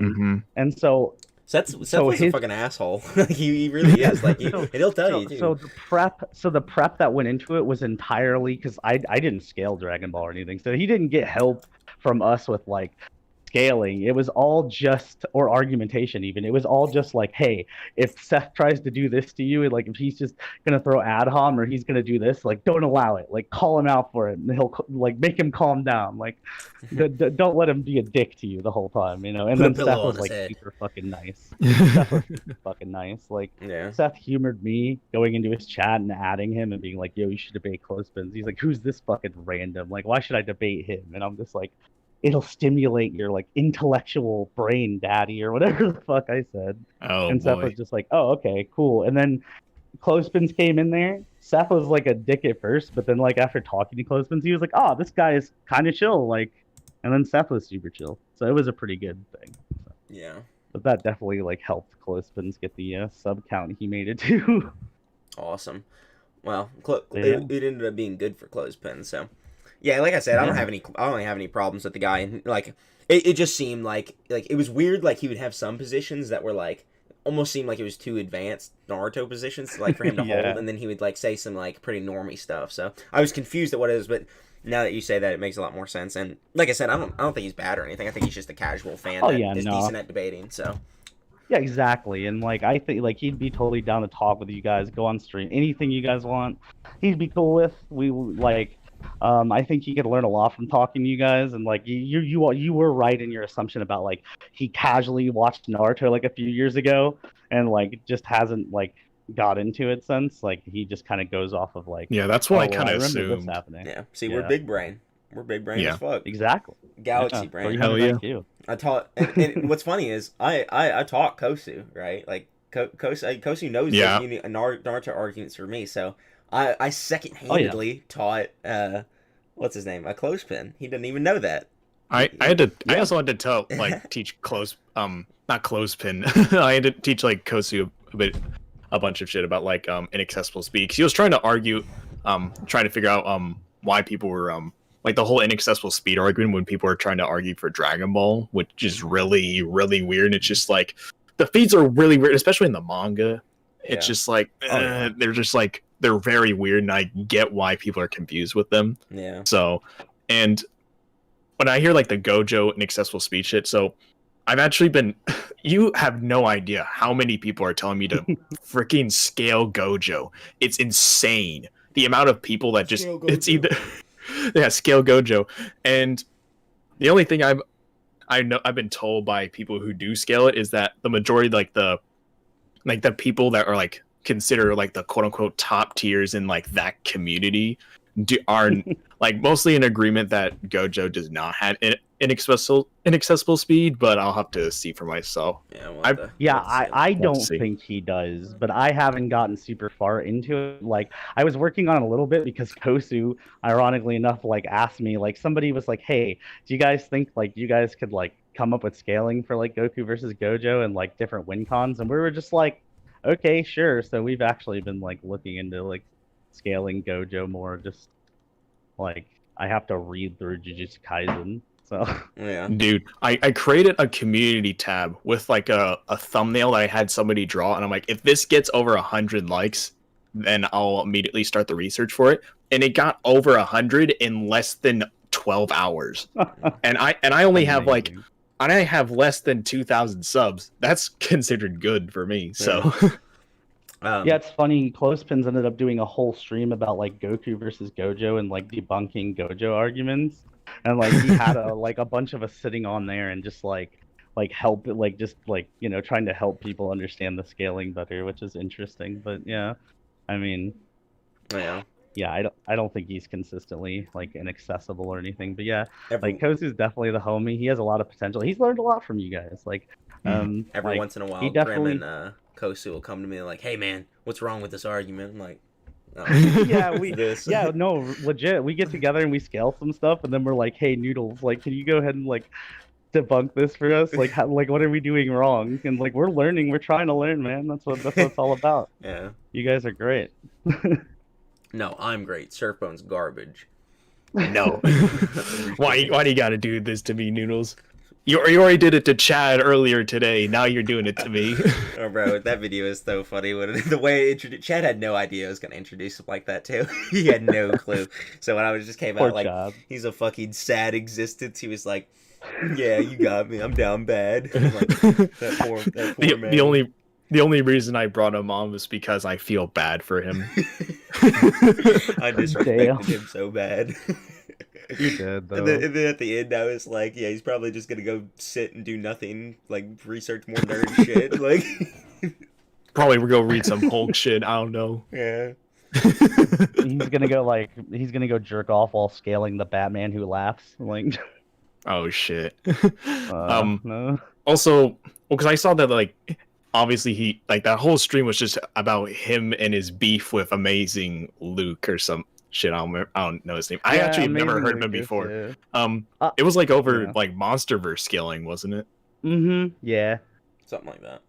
I like fucking MonsterVerse scaling now, so maybe we could talk about that a little bit too. Yeah, absolutely. Yeah, Clothespins was like the Amazing Lucas like made a big TikTok thing that blew up. Apparently, he's like a YouTuber / TikToker, and he was like. He made some prediction. He was like, "Yeah, Kong's gonna win, and this is gonna be like the most hype movie." And then, like, obviously, King Kong kind of got drugged. Yeah. And then, like afterwards, Amazing Lucas is like, "This was the worst movie of all time. It was Chinese propaganda that caused Kong to lose." Yeah. So Clothespins like went at him. Like was like wow like you and then Amazing Lucas was still saying that Kong still won, but he got robbed of like the W. And so Clothespins was like, I don't know how in any like reality you could possibly stretch those fights to be like Kong stomped. Okay. And so like he went to confront Lucas about it. He called Lucas's live stream, and Lucas was like not even remembering the movie correctly. And when Clothespins was like pulling up to like disprove him, Lucas who he'd already established Clothespins was like live streaming as well. But then like when he was about to get like completely demolished, he was like, "Oh wait, never mind, you're live streaming, you're clout chasing," and then just hangs up on Clothespins. Oh no. Wow. I'd have been mad. Yeah. Wow. Okay, in the first fight, it was like Kong like definitively lost, right? But okay. Environment advantage for Godzilla, right? We could say that. Mm-hmm. Okay. But he lost. Yeah. Okay. He would have died had they like not like turned off the ships or whatever. Okay.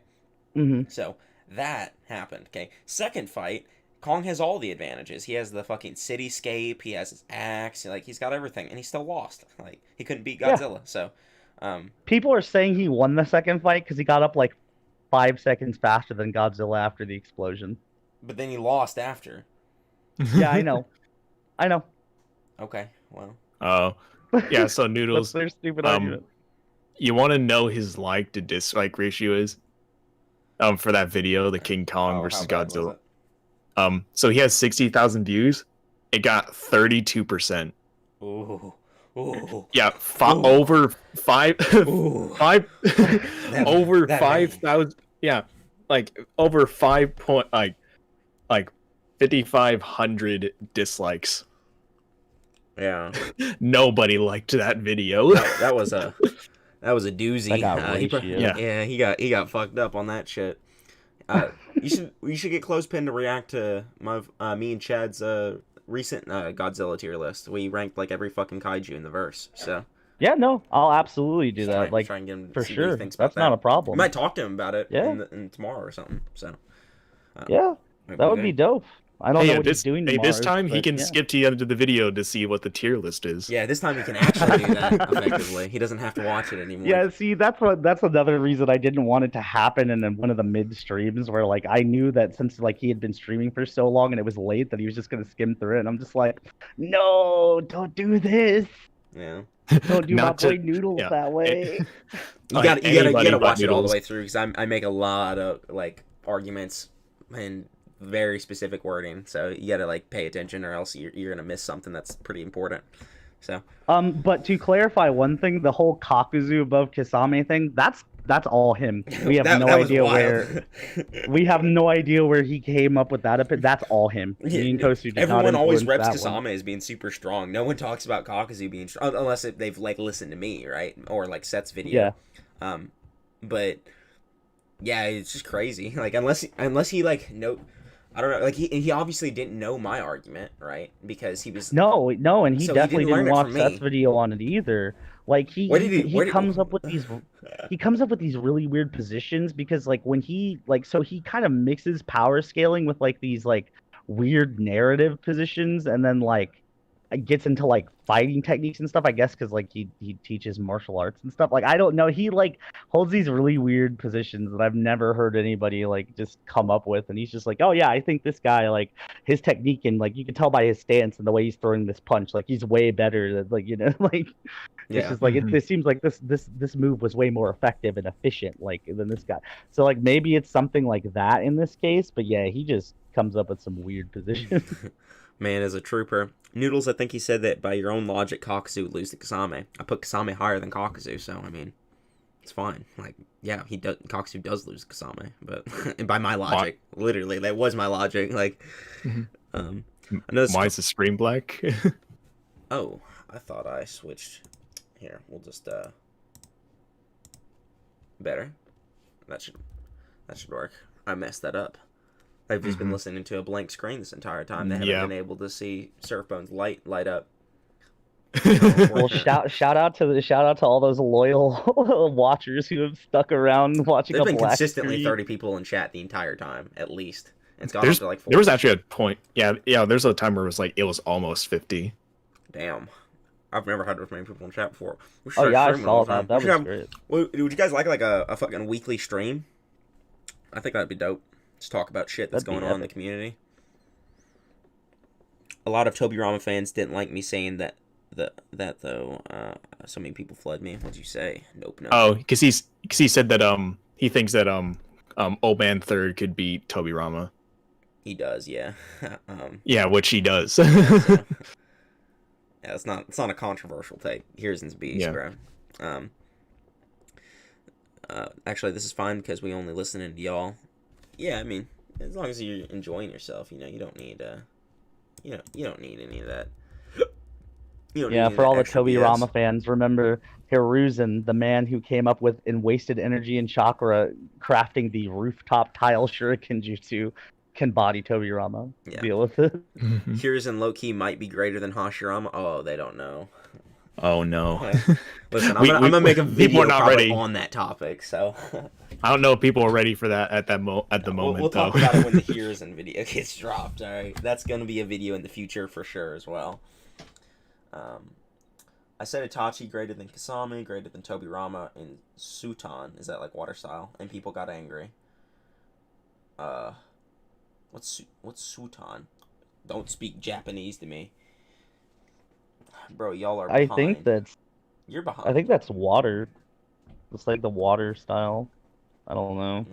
Damn, Noodles is kind of crazy how much animosity there's between us, but yet 3-hour stream, pretty funny when you think about it. I don't have any animosity towards you. Like, you should have saw it by like the way I'm interacting with you. I don't have animosity towards you. I think you're just a little weird. Is all. Like, I don't know what's wrong with you, but you have problems. You're a goober, is what he's saying. You are a goober. You are a goofy goober for 100.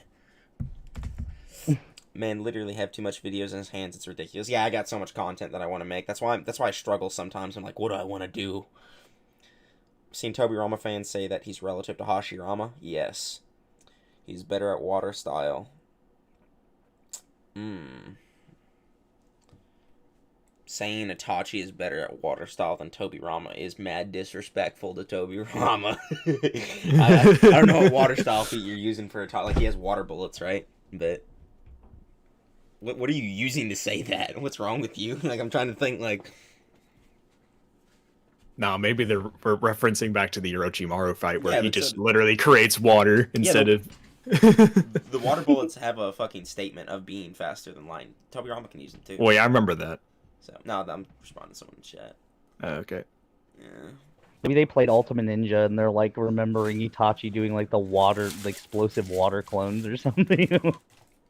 You guys want to see what like a fucking month-old banana peel looks like sitting in the trash? I don't know if I want to see that.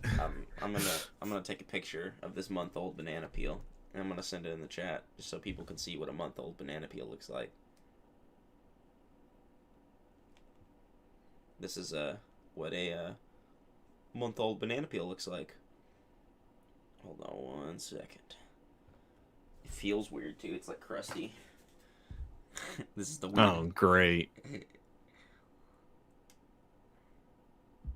This is it. All right, boys. There it is. The hand reveal. The sausage fingers have been revealed. Is it just like completely brown? It's black. That's black, it's dude. black. That looks like he put it in the oven for an hour and forgot it was in there. It feels like that too. It's just been sitting in my trash. Like, there's not much trash in it. Like, I barely throw trash in here. So, like, I just haven't taken out. Yeah, you haven't had an excuse to empty it because it's not full, so you just kind of let it. I just let it sit there, and so now it's like that. Like, it's weird. At first, you were like, there's a slightly pleasant banana aroma in my room, and now you're like, oh god, it's dead. Yeah. It's fine, though. Alright, boys. I think we're probably going to go ahead and end the stream. We have exhausted the conversation pieces we wanted to talk about. We'll probably talk Pretty to much Clothespin tomorrow. Probably hit with another stream tomorrow. Might as well. Might talk about some Godzilla. Yeah. Probably have a few topics tomorrow. Might talk about the Godzilla video that just dropped. Like, post-video reactions to it. Might talk about some debates, YouTube stuff. Probably talk to Clothespin about, some stuff. I don't know. We'll see what happens. You got anything else you want to say, Surfbone, before I destroy you? I'm wondering why he's saying, why is Surfbone going crazy on that fingers pig? What is that from? What are you talking about? Surfbone's freaking the fuck out. He's like, blah, blah. He's never seen such a gorgeous hand model in his life, dude. Like, give him some slack. No. No, I have nothing else. Yeah, I might not catch tomorrow's stream, so can you leave it up? We shall see if I'll leave it up. I'm not for sure if I will. It just depends on what is said in the stream. Oh, Lord. So, potentially. Like, this stream will probably stay up because it was really entertaining, but we shall see. This video. You could probably just do make it like a members thing. Like, if you become a member, you can rewatch this stream or something. That would be a good idea. Then people have to pay me money. Yes. Yes. Pay to win. Getting the bread. Surfbone, you're a genius. Now they're mad though. They're all pissed off at Surfbone now. They're like, why did you say that? Why? Hey, just think of it this way. He was thinking about just deleting it, like not even putting it up at all, and now it's just like, now you have a chance at seeing it again. Yeah. Surfbone just ruined everything. This is literally like the whole like Goku Surfbone and like is the reason. Literally, this is the whole like Goku like is the one that like made the Tournament of Power a thing, and it's just like, oh, if it didn't happen, then there would have been like then all of them would have been erased. They're all pissed off at you now, Surfbone. What have you done? I saved the stream. What do you mean? No, you made them have to pay. What? Listen, I don't deserve this hate. Paying me is not a bad thing. You're just supporting my content and encouraging me to make more and quicker. So it is still a good thing. I've only got one donation. Well, I've technically got two donations. One of them was me donating myself, but I've only got one donation this entire time, and it was for $1. So I've made $1 this stream. I don't know how much I made. Money donating to yourself. What a Chad. Yeah, I've lost money from this stream. But yeah. So I don't know how much ad revenue I generated from this video though. Nah, there's a chance he was gonna leave it up. Man, is that too smart? But making the most hated decisions ever. But it's not free. I'll have to look in how to set up my UFC guy that I watch. His name is Guru. He is the MMA guru. He has a members stream. He does like a public stream, and then he'll do a private stream for members. So I might do something like that. Just that way, even the people who don't like have the money or don't want to play will get to see the public streams. But then I might do like a weekly private stream for people. Yeah, MMA guru. He's pretty cool. Go watch him. He's a little bit like toxic and stupid sometimes, but I still like his. He's funny and I like his content. Who the hell is he? I don't just look up the MMA guru. Like he's a guy who covers fights. Like UFC and boxing content probably will come too. I almost uploaded a Jan Blachowicz video, but decided not to last second. But yeah, I want to see how Jan's career plays out a bit more before I make a video on him. So is Dry above Yurishiki? Of course. I don't watch Boruto right now. I'm gonna wait till it's not garbage. So. I mean, from what I've heard, like, well, obviously, like, the animation has gotten, like, a tremendous spike in quality recently, like, especially recently. Like, you have no idea. Like, the Boruto fans that I am, like, in like, constant DMs with have been just flooding my shit with, dude, Boruto was so awesome this week. You have no idea. Kawaki just came in, and there was some cool-ass animation. Yeah, and it's like, oh, now Delta's coming in too. All right, we'll probably have to do a read through of it. We'll become a chapter reaction channel, and I'll react to all the chapters and give my thoughts. Like, bro, you will not believe what happened. It's gonna be like me with like this fucking crazy face on the thumbnail. Like, yeah. Would you guys like that content? Me reacting to Boruto? I might just react to it on stream to start reading it. We have been thinking about doing something like that. There's a recent thing that happened in the manga to Naruto and Sasuke. You could clickbait the shit out of it. You could be like, the end of Naruto as we know it. Like, Noodles, did you debate somebody 47? Unfortunately. Oh no. Oh no. Yeah. I didn't see the debate, but I heard it was toxic as hell. Bro, it basically like ended like after like 5. Like we debated Kakashi versus Pain for like 5-6 minutes. He started lying. I didn't have it on recording, but I wish I would have recorded, because he started lying about like this one point immediately. It was already like super toxic, and the entire chat said he said it. I said he said it. I knew he said it, and he was just lying about it. I don't remember exactly what it was. So I was just like, all right, bye. I'm not dealing with you right now, because I forgot what I was doing. I think I was hanging out with a friend or something, but yeah. Didn't somebody 47 clap? Hell no. Somebody 47 is the GOAT. Yes, the best debater that's ever existed. Somebody 47. I think it's because he's like in the, what is it? He basically went to the power scaling server, and to give you an idea, Noodles, he's basically the Jamal of that server now. Oh no. What if it does it get thrown around? A little bit. Like, there's somebody in there that's literally called somebody 47's #1 fan. Noodles post MMA content funny. can unlist them afterwards. Why would I unlist them? If I'm posting MMA content, it's gonna stay up. Like Clyde, me and him are probably gonna do some videos pretty soon on some MMA content, so I'm excited about that. I'm gonna be doing like that Mike Tyson versus Bruce Lee video I did for Seth. Oh, Grim left. He didn't even say bye. Wow. Damn. The disrespect. Oh, he's back. Oh, okay. Grim left, and I was like, didn't even say bye. Discord randomly disconnected. Look, I'm on Discord mobile, and like its updates lately have been trash. I'm waiting for my laptop to come in. Yeah. I was sad for a second.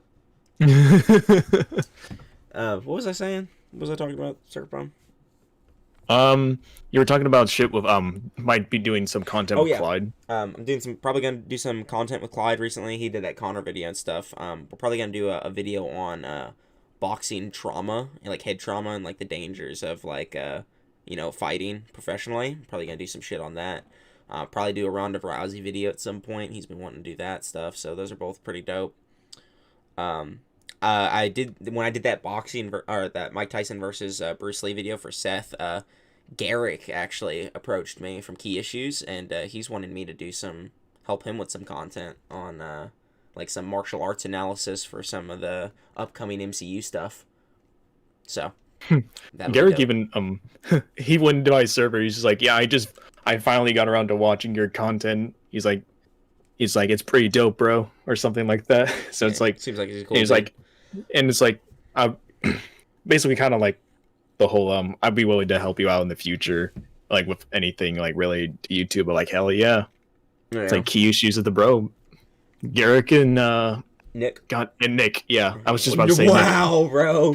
Surfbone. I remember. Surfbone came in with a disrespect Nick, again. please. No, it's over. We're in Nick the stream. Senpai, please forgive me. No, he couldn't remember forgive his me, please.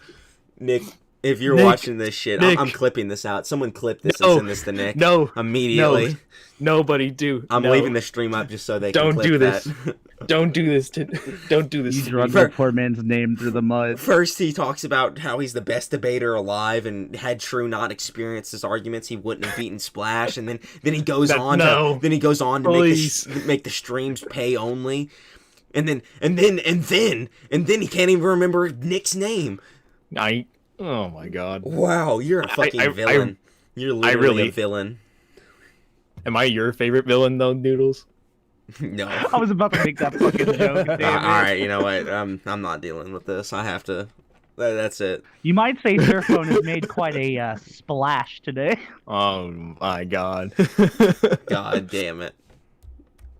I almost made a really horrific joke, but I can't make it on stream. Ah, shit. It was relevant though. And, okay. and if you know the content I've made on Splash, you might understand. Yeah, you can tell me after this. Surfbone is a villain. He's an evil motherfucker. Like, boo this man. I remember the content. The content I don't deserve this hate. Boo Surfbone. No. I take back everything good I've ever said about him. He put a paywall on Noodle streams. Yes, he did. Oh Lord. God damn it. All right, guys. I do something nice for people and they shit on me. You do something nice. Yeah, he's like, I make you guys pay extra money. You should praise me. You should be praising me. Look at him. When Noodle says I might not keep it up, there's no defending it. There's no defending it. No, you wouldn't have your kept reputation. You would not have kept it up. You've tarnished your reputation. Listen, I'm not gonna say I would or wouldn't. I'm just saying you've already done it. Like, it's too late now. You've ruined it. No. All right, guys. This will probably be the end of the stream. So goodbye. I love you. Goodbye. I'm waving my hand. You can't see it. I'm waving my hand too. Yeah. Same. Goodbye. Say goodbye. Say goodnight to me. Not gonna lie, y'all streaming top everything, even being in VC. Yeah, streaming's fun. Love you. Goodbye. Goodbye, everyone. Don't forget to send me money if you like the stream. It'll support my content. Send them fan mail too. Surfbone, no one wanted. I'm removing your message. No one wants to say bye to you. You're a villain. Damn. God damn it. Love you, Surfbone the villain. That should be his new YouTube name.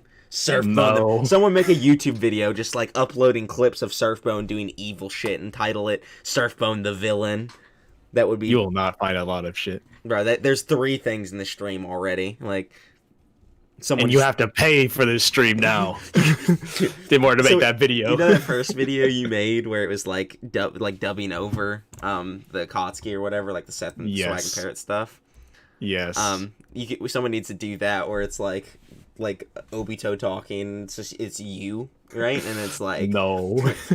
Now you have to pay. Like you just being an evil motherfucker. You're like Madara. The fall of Surfbone. The next video. Let's go. Now King Bullet's in this chat saying send me money. Yeah. Also don't send Bullet any money. Only send him hatred and violence.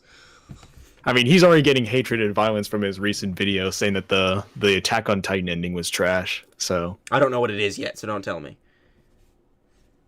Have you watched anything Attack on Titan related? I watched the first season and most of the second season. I dropped off after the lesbian arc.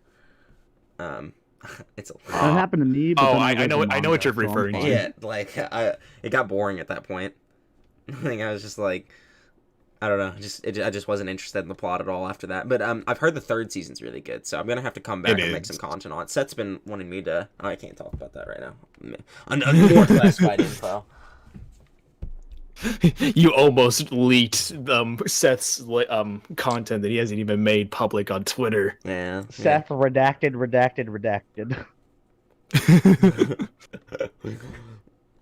Yeah, but no, I really like Attack on Titan. The sense of dread it gives is awesome. Scaling's trash, though. Oh, yeah. Yeah, obviously. You a homophobe? No, I love lesbians. What the hell? The sense of dread is great. It's one of the only anime that's ever, like, truly made me feel like if I was there, like, I would be, like, shitting myself. Yeah. What is this? Ronate. I'm not opening that. Isn't there a controversy on whether or not Attack on Titan is fascist? I have no idea. No, we know he's doing an AOT video. No, you don't know anything. The only thing you know is that you don't. I guess y'all not leaving. So, yeah, Surfbone, thank you for saving the stream again. No, that's getting hell yeah. No. Hell yeah.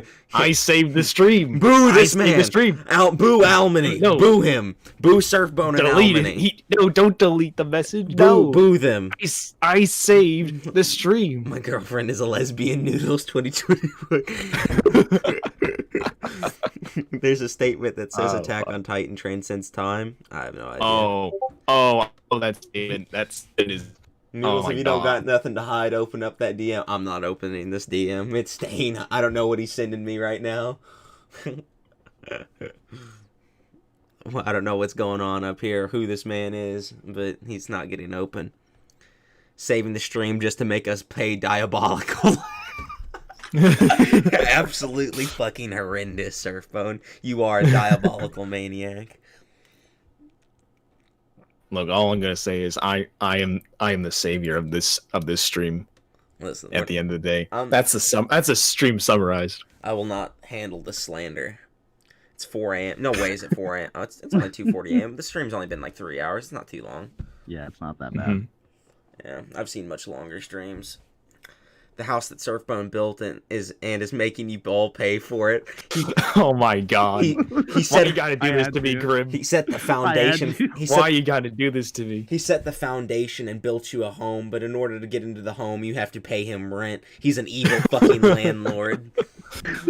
Oh my god! He's like, he built a homeless shelter that requires pay. Like, he's insane. You're allowed to be homeless, and you're allowed to take shelter here during the winter, but you have to pay for it. Yeah. He fucking holds homeless people for ransom. That's who Surfbone is. He's like, you should see what he does with clean shirts. Oh no! Okay, that's for another stream. I can smell the liquor store brown bag bottles of booze. Pay up and give me those bottle caps. I don't know who this motherfucker is, but I'm not opening that DM. It keeps getting bigger. He keeps sending me DMs. Noodles make a second channel for streams? Nah, not right now. I gotta wait. Here, make the stream go black and then look at it. All right, fine. We'll turn off the display capture for just a second. Oh, it's literally just hit someone asking me about like ethics and theology. What the hell? Oh, okay. During a stream. Yeah, I don't know why. I thought he was watching the stream and just fucking with me. Like, you know, clearly that means that man is not subscribed and doesn't have notifications turned on, so that's not very positive of him. Damn, y'all fine. Fuck you, Kosu.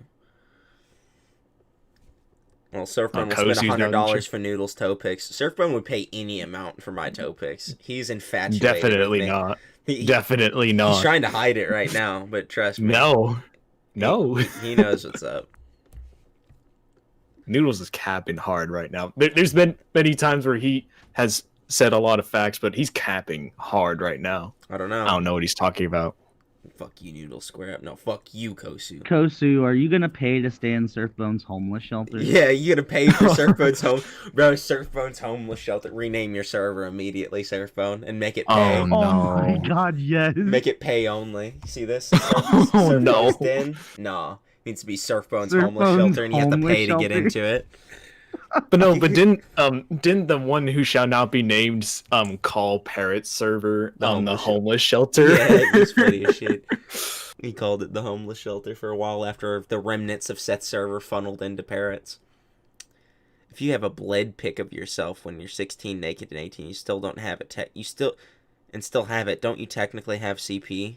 Yeah, you do. Delete it. What's wrong with you? Yeah. Why would you still have that? Nope. Like. Yeah. Oh no. Remember Green. Oh no. Remember that one drama that you had, Noodles, and they just kept posting like your ass pics, and they're just like, dude, that's when I was 16, bro. You're posting child porn. What are you doing? You're trying to accuse me of this shit. You're posting child porn right now. What are you doing? I was like, they were sitting by fucking. Man, this is weird to talk about on stream, sir, but I don't know why you brought this up. But yeah, so when I was like fucking 15 or 16, I sent like my ass in chat. And people saved it, and like 2 years later they resent the message, and they were like, you're a pedophile. And I like had underwear on and everything, like it wasn't like a naked ass. And they're like, you're a pedophile. I'm like, what do you mean? You're the one sending a 15-year-old's ass right now. What's wrong with you? Like, I don't even have those pictures anymore. And then you were trying to get entire Discord servers nuked. I wasn't. I was just saying, I just thought it was funny as shit. Like some jackass shit. Bro, you were a weird kid, most likely. I was a weird kid. We've had a lot of character development since then. Let's see that ass on stream, pussy. No, Kosu, we're not seeing that ass. I mean, maybe if you donate like 5K, it do be looking good though. I'll say that much. It do be 5K super chat, you know. All right, bet. Someone dropped like it's not even CP because like it's just a picture of like my legs and ass, and it's not like nude at all. So. Tell you what, I remember when someone drop $100 right now, and we'll find this picture and we'll show it on stream. I don't even care. $100 is what it requires, though. And I'll take. And they say I'm extorting people for money from this stream. Listen, and this is optional. This is optional though. Like they don't have to do this, right? This is just a complete. Like you basically just made it not optional. You were just like, no, you have to pay now. This is just the former SS members Akatsuki villain arc is what this is. Everybody's pay to win. Yeah. Pay to win. If it's not bare ass, it's an L. It's not bare ass. It's not even like... It's not. $100. I literally had... pick. Yeah, and y'all can split it 50-50. Or if 4 people want to split it 25, 25, 25, 25, I don't care. Yeah. Hey, Surfbone out here spent half his life to restore Noodles' missing pics. What the hell? Noodle switching to OnlyFans now? Hell yeah. You better have gold-plated panties. I remember when I had to like legitimately... Can you imagine a power scaler hitting like enough views to transition to put his scales only on the OnlyFans? Like, bro, that's you want my new power scaling for debating? Grim just came up with a fucking business plan. What the hell? Wait, Noodles, remember that one guy that like photoshops sets like IRL picture to make him look like a maid. Yeah, that was Zeno. He's one of the admins in Clothespin server too. That's Zeno, the homie. Let me get that pic real quick. The people deserve to see this. Hold on. How do you spell his name right now? Zeno. It's like Professor Z. It's like PROF and then like Zeno, or it's Professor Zeno. It's one of the two. Damn, it's not here. I thought he sent it to me. Talk to him daily too. I'm pretty sure if you go into the SS server, it should be in there. Hold on, I sent it to Speaking of which, you know how like there are like people who have like servers that are just for like scan dumps, and if you nitro boost, you get in the scan dump server. Well, it's like that, but OnlyFans. Like that's the new move. Just move all of that type of stuff to OnlyFans. Like you want my scan dump, you want all of my calcs, you want my scales, OnlyFans. OnlyFans. OnlyFans. Hold on, I'm finding this pic. Just gotta keep scrolling. Me and Seth DM so fucking much, man. It's pissing me off. I have too many things to scroll through. Where is this bitch? Saucy's like, we deserve to see that DM, but hey, you're not showing that either. You are not seeing me in Seth's DM ever. Like, you will never catch me exposing that. I'm not fucking, what the hell is that guy's name? Happy. I'm not happy. Oh, yeah. What a dick. Yeah, when... Yeah, didn't you say that like Seth got super pissed off when he saw that Happy posted? Oh no, there's the picture. There it is. Imagine if Noodles gets $17 million in less than 5 hours, he'll break the world record. A debate OnlyFans. Hell yeah. Surf got a huge peen, bro. No, not really. No, that's true. That's true. That's true. I've seen it. It's true. not. It's not. No, you haven't. It's not. No, you haven't. No, you haven't. It's not impressive. I didn't even feel it either. It was kind of disappointing. Okay, Noodles, we don't need to go down that route. Noodles, that actually Seth? Yes. Yes. It is. Yes, Zeno put him in a maid outfit. Yeah, Zeno put him in a maid outfit, and we'll make it full screen for everyone. Glizzy reveal? Yes, sir. Glizzy reveal. Bro, Surfbone, this OnlyFans thing is starting to look up. People seem interested. Oh my god. Oh, I just noticed the face, like that they actually photoshopped the did some they glowed his face up. His eyes are wider. Oh yeah, Zeno's great. Like he does some he's solid work. He's good at fucking Photoshop. He made another one that's Leon. I think his name's Leon from Res 4. Yeah. He did. He did Leon S. Kennedy. It was great. Oh, that one is funny as shit, bro. Man, I don't know what he would do if he Seth retweeted. I posted my my reveal in my server, so I don't know if he was in there, but I don't know if he. I don't know what he'd do if he found that shit. I don't know what. I will make sure that he does something now. Oh no. Pinboy Uprising. Listen, I'm not gonna say anything about it, but I don't give off the super my personality gives off the super Chad vibe, but I'm pretty. I'm just pretty. I'm my lady friend in there. She likes me not because I have exactly the most.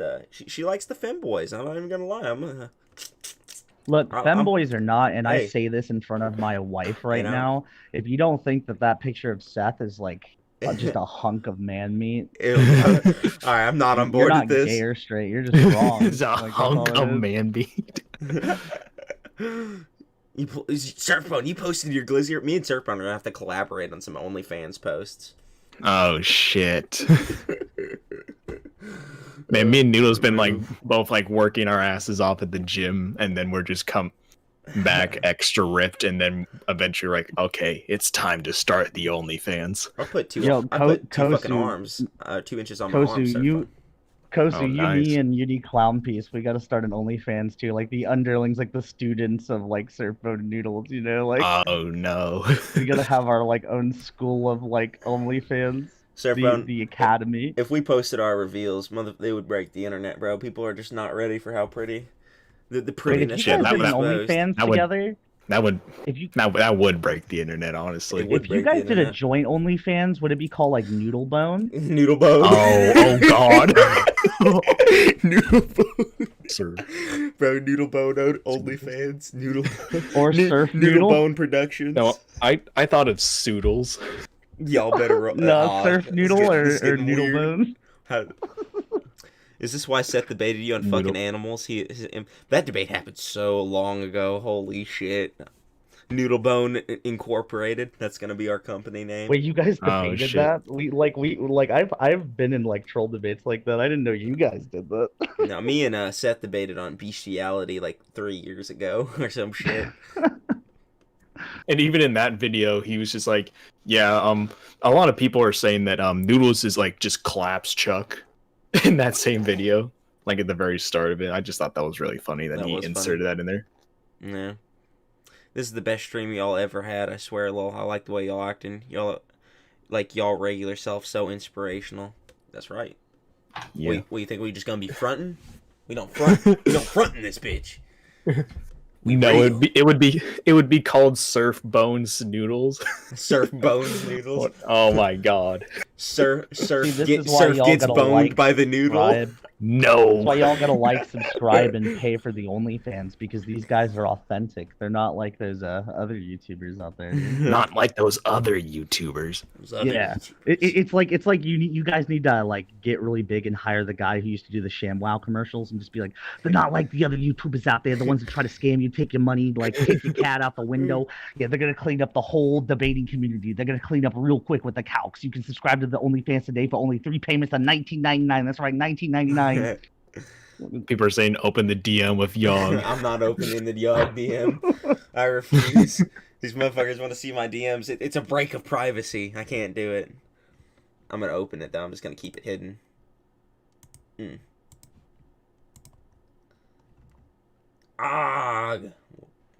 it's just he just sent me a Twitter post. What is it?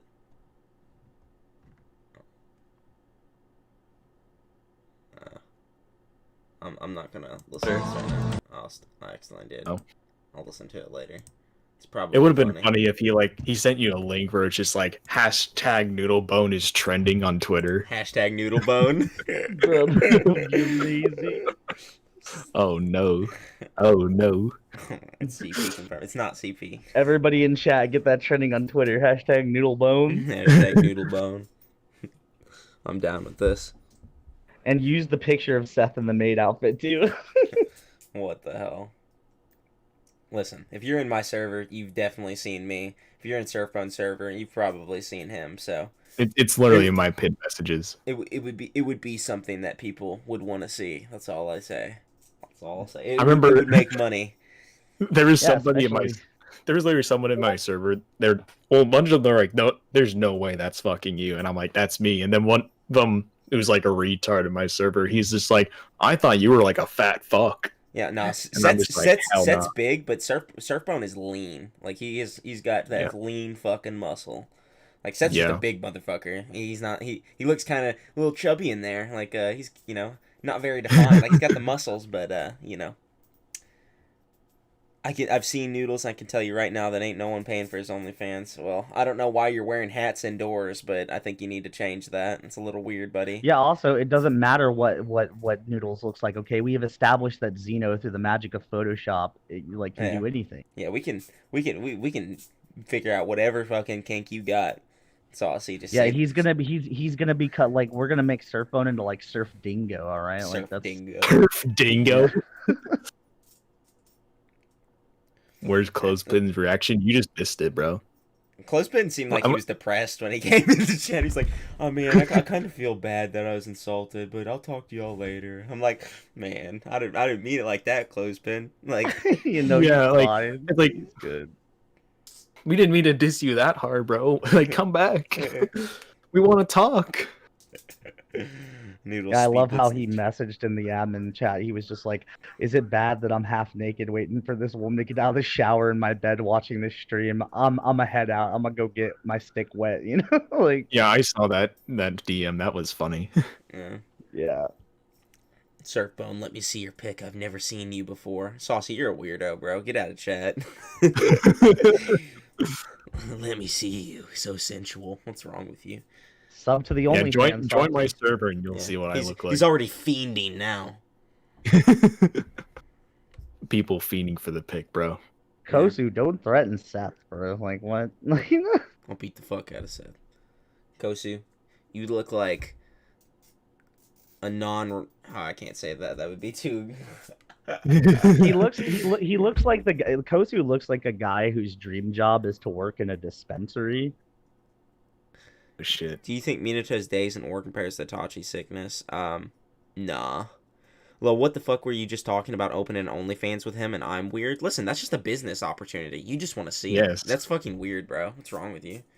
You're trying to like look at him. I'm just wanting to make money. That's it. Well, yeah, exactly. That's just like the thing. It's just like, yeah, maybe I talk about anime on YouTube, but I make money off of that shit.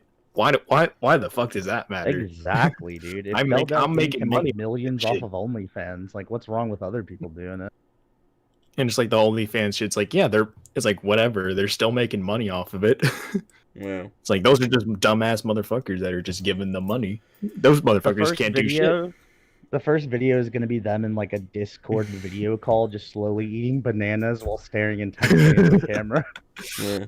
Oh, let me see you Orochimaru noises.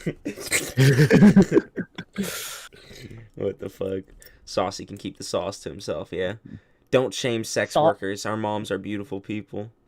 Oh, Saucy's gonna pay you 5,000. Saucy's gonna pay you $5,000 for like a customized OnlyFans where you're just talking like Orochimaru and you're like, Saucy, oh, no. I want your body. Bro, Saucy would be so into that. He would be all over it. I'm gonna drop at least 100 on your OnlyFans. Hell yeah, Rob. I mean, you can drop that right now for the what was that shit that you said that you can drop $100? I would drop my booty pic right now. Oh, the body. $100. Yeah, drop the $100 right now. You get a booty pic. No bullshit. Yo, then once the OnlyFans blows up, they're also gonna make a cameo as well. So be on the lookout for that. Bro, cameos are a great way to make money. Bro. Honestly, Seth should do them, dude.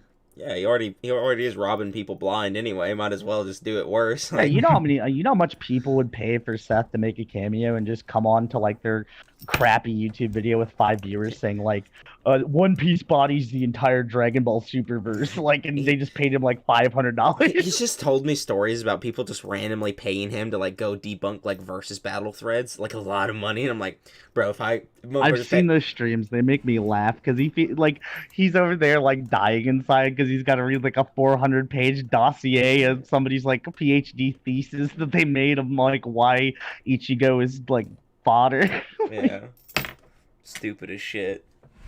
Hey, listen, I would do that shit all day. You want to pay me to debunk some shit? That's what I do. Pay me do shit, and I'll do it. Yeah. We want the money. We're all cheap here, YouTube's man. fun and all, but I'm in it for the money. Seth tells people to send him money in every server I've seen him in. Yeah, he likes money. Yeah. I mean, we're just being upfront. Like, we want the money, man. Yeah. And we're willing to do shit for the money. Yeah, we're gonna make entertaining content. We're gonna make good shit, but you know. Yeah. There's some motivation here that besides just making good shit. Be on the lookout for Noodles and Surfbone dropping their Splash diss track. Like that's you know. Oh, no. Listen, there will be a retelling of the Splash tale soon, but we'll be having Kosu on for that one. He'll be my narrator. So Seth tells people to send him money in every server. I'm going to bed. I'm going to bed. Good night, everybody. You didn't talk at all this entire stream, and you're just like, good night, everyone. Like, why? Good night, Midori. The thing that makes me the most sad about the Splash stuff is the fact that Seth and Clyde's videos on it got taken down. Like, those are so entertaining. Oh, when when they were Clyde like playing a Seth detective and like a psychologist or something, and Clyde was like, so would you say, it was either Clyde or Seth, but one of them was like, would you say that you have kitty diddleritis? Like, and then at the very end of the video, it's just Godton reading out Splash's DM to the one of the girls. No, I remember that shit. Godton's deep ass voice. It was so funny. I should have downloaded those videos when I had the chance. I didn't know. God, it was so cringe. I was like, I can't handle this right now. You have to stop, Godtongue. Like, I loved it, dude. They were like playing like good cop, bad cop, doing like the whole like dramatization where it was like, bro, so that video did you enjoy talking to the underage girl?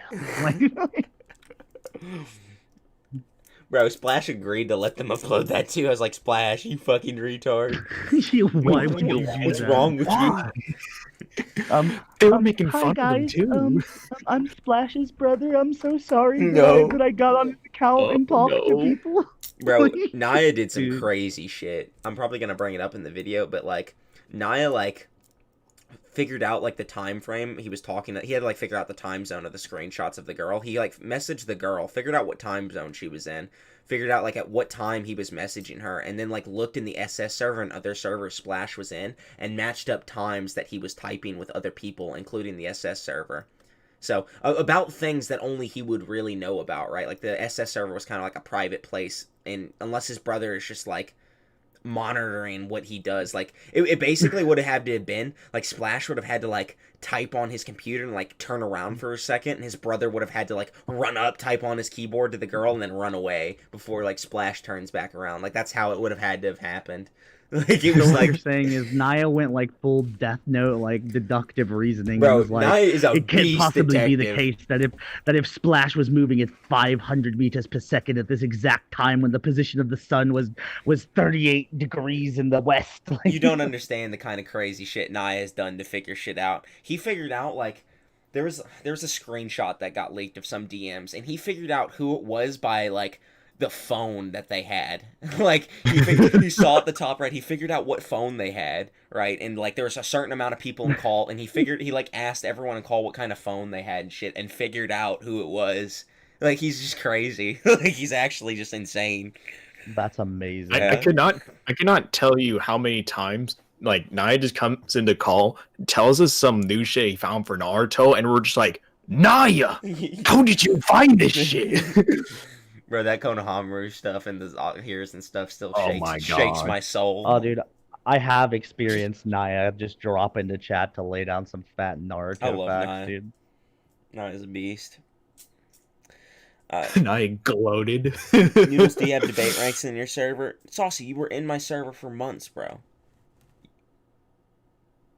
No. Nah, fuck debate ranks. Yeah, it makes people, like, angry because they're like, I'm not high enough, and then they get toxic. If he did have debate rank, Saucy, don't worry. You would be at the top in your own mind. Noodles, what's this? I sense Koksu downplay. Someone need me to come out of retirement. Sasuke. That's Sasuke solos came out of retirement. No way. Dude, he came on the stream. All right, DM me right now on your old account. Prove your Sasuke solos. I need evidence. Sasuke Solo still DMs me like once a year occasionally. The legendary Sasuke Solos is up and he just sees Noodles streaming and he's like, time to pop in real quick. That would be insane if it was actually him. I would be like, what the fuck? Well, Saucy, I'm glad you Paracat that. Paracat. Alright, boys. I'm tired. I gotta go to bed. I gotta go get naked and spank my ass. So I'll probably talk to all of you guys later. Alright. Alright. Goodbye, stream. This is truly the end. I know I said that probably like 30 minutes ago, but this is it. This is it. It's over. Goodbye. 9,000. Goodbye. Goodbye, everyone. We'll end it on that note. Don't forget, Surfbone's a fucking villain. No, I saved the stream. No. He's your favorite villain. Surfbone's a villain. He caused a paywall on the streams.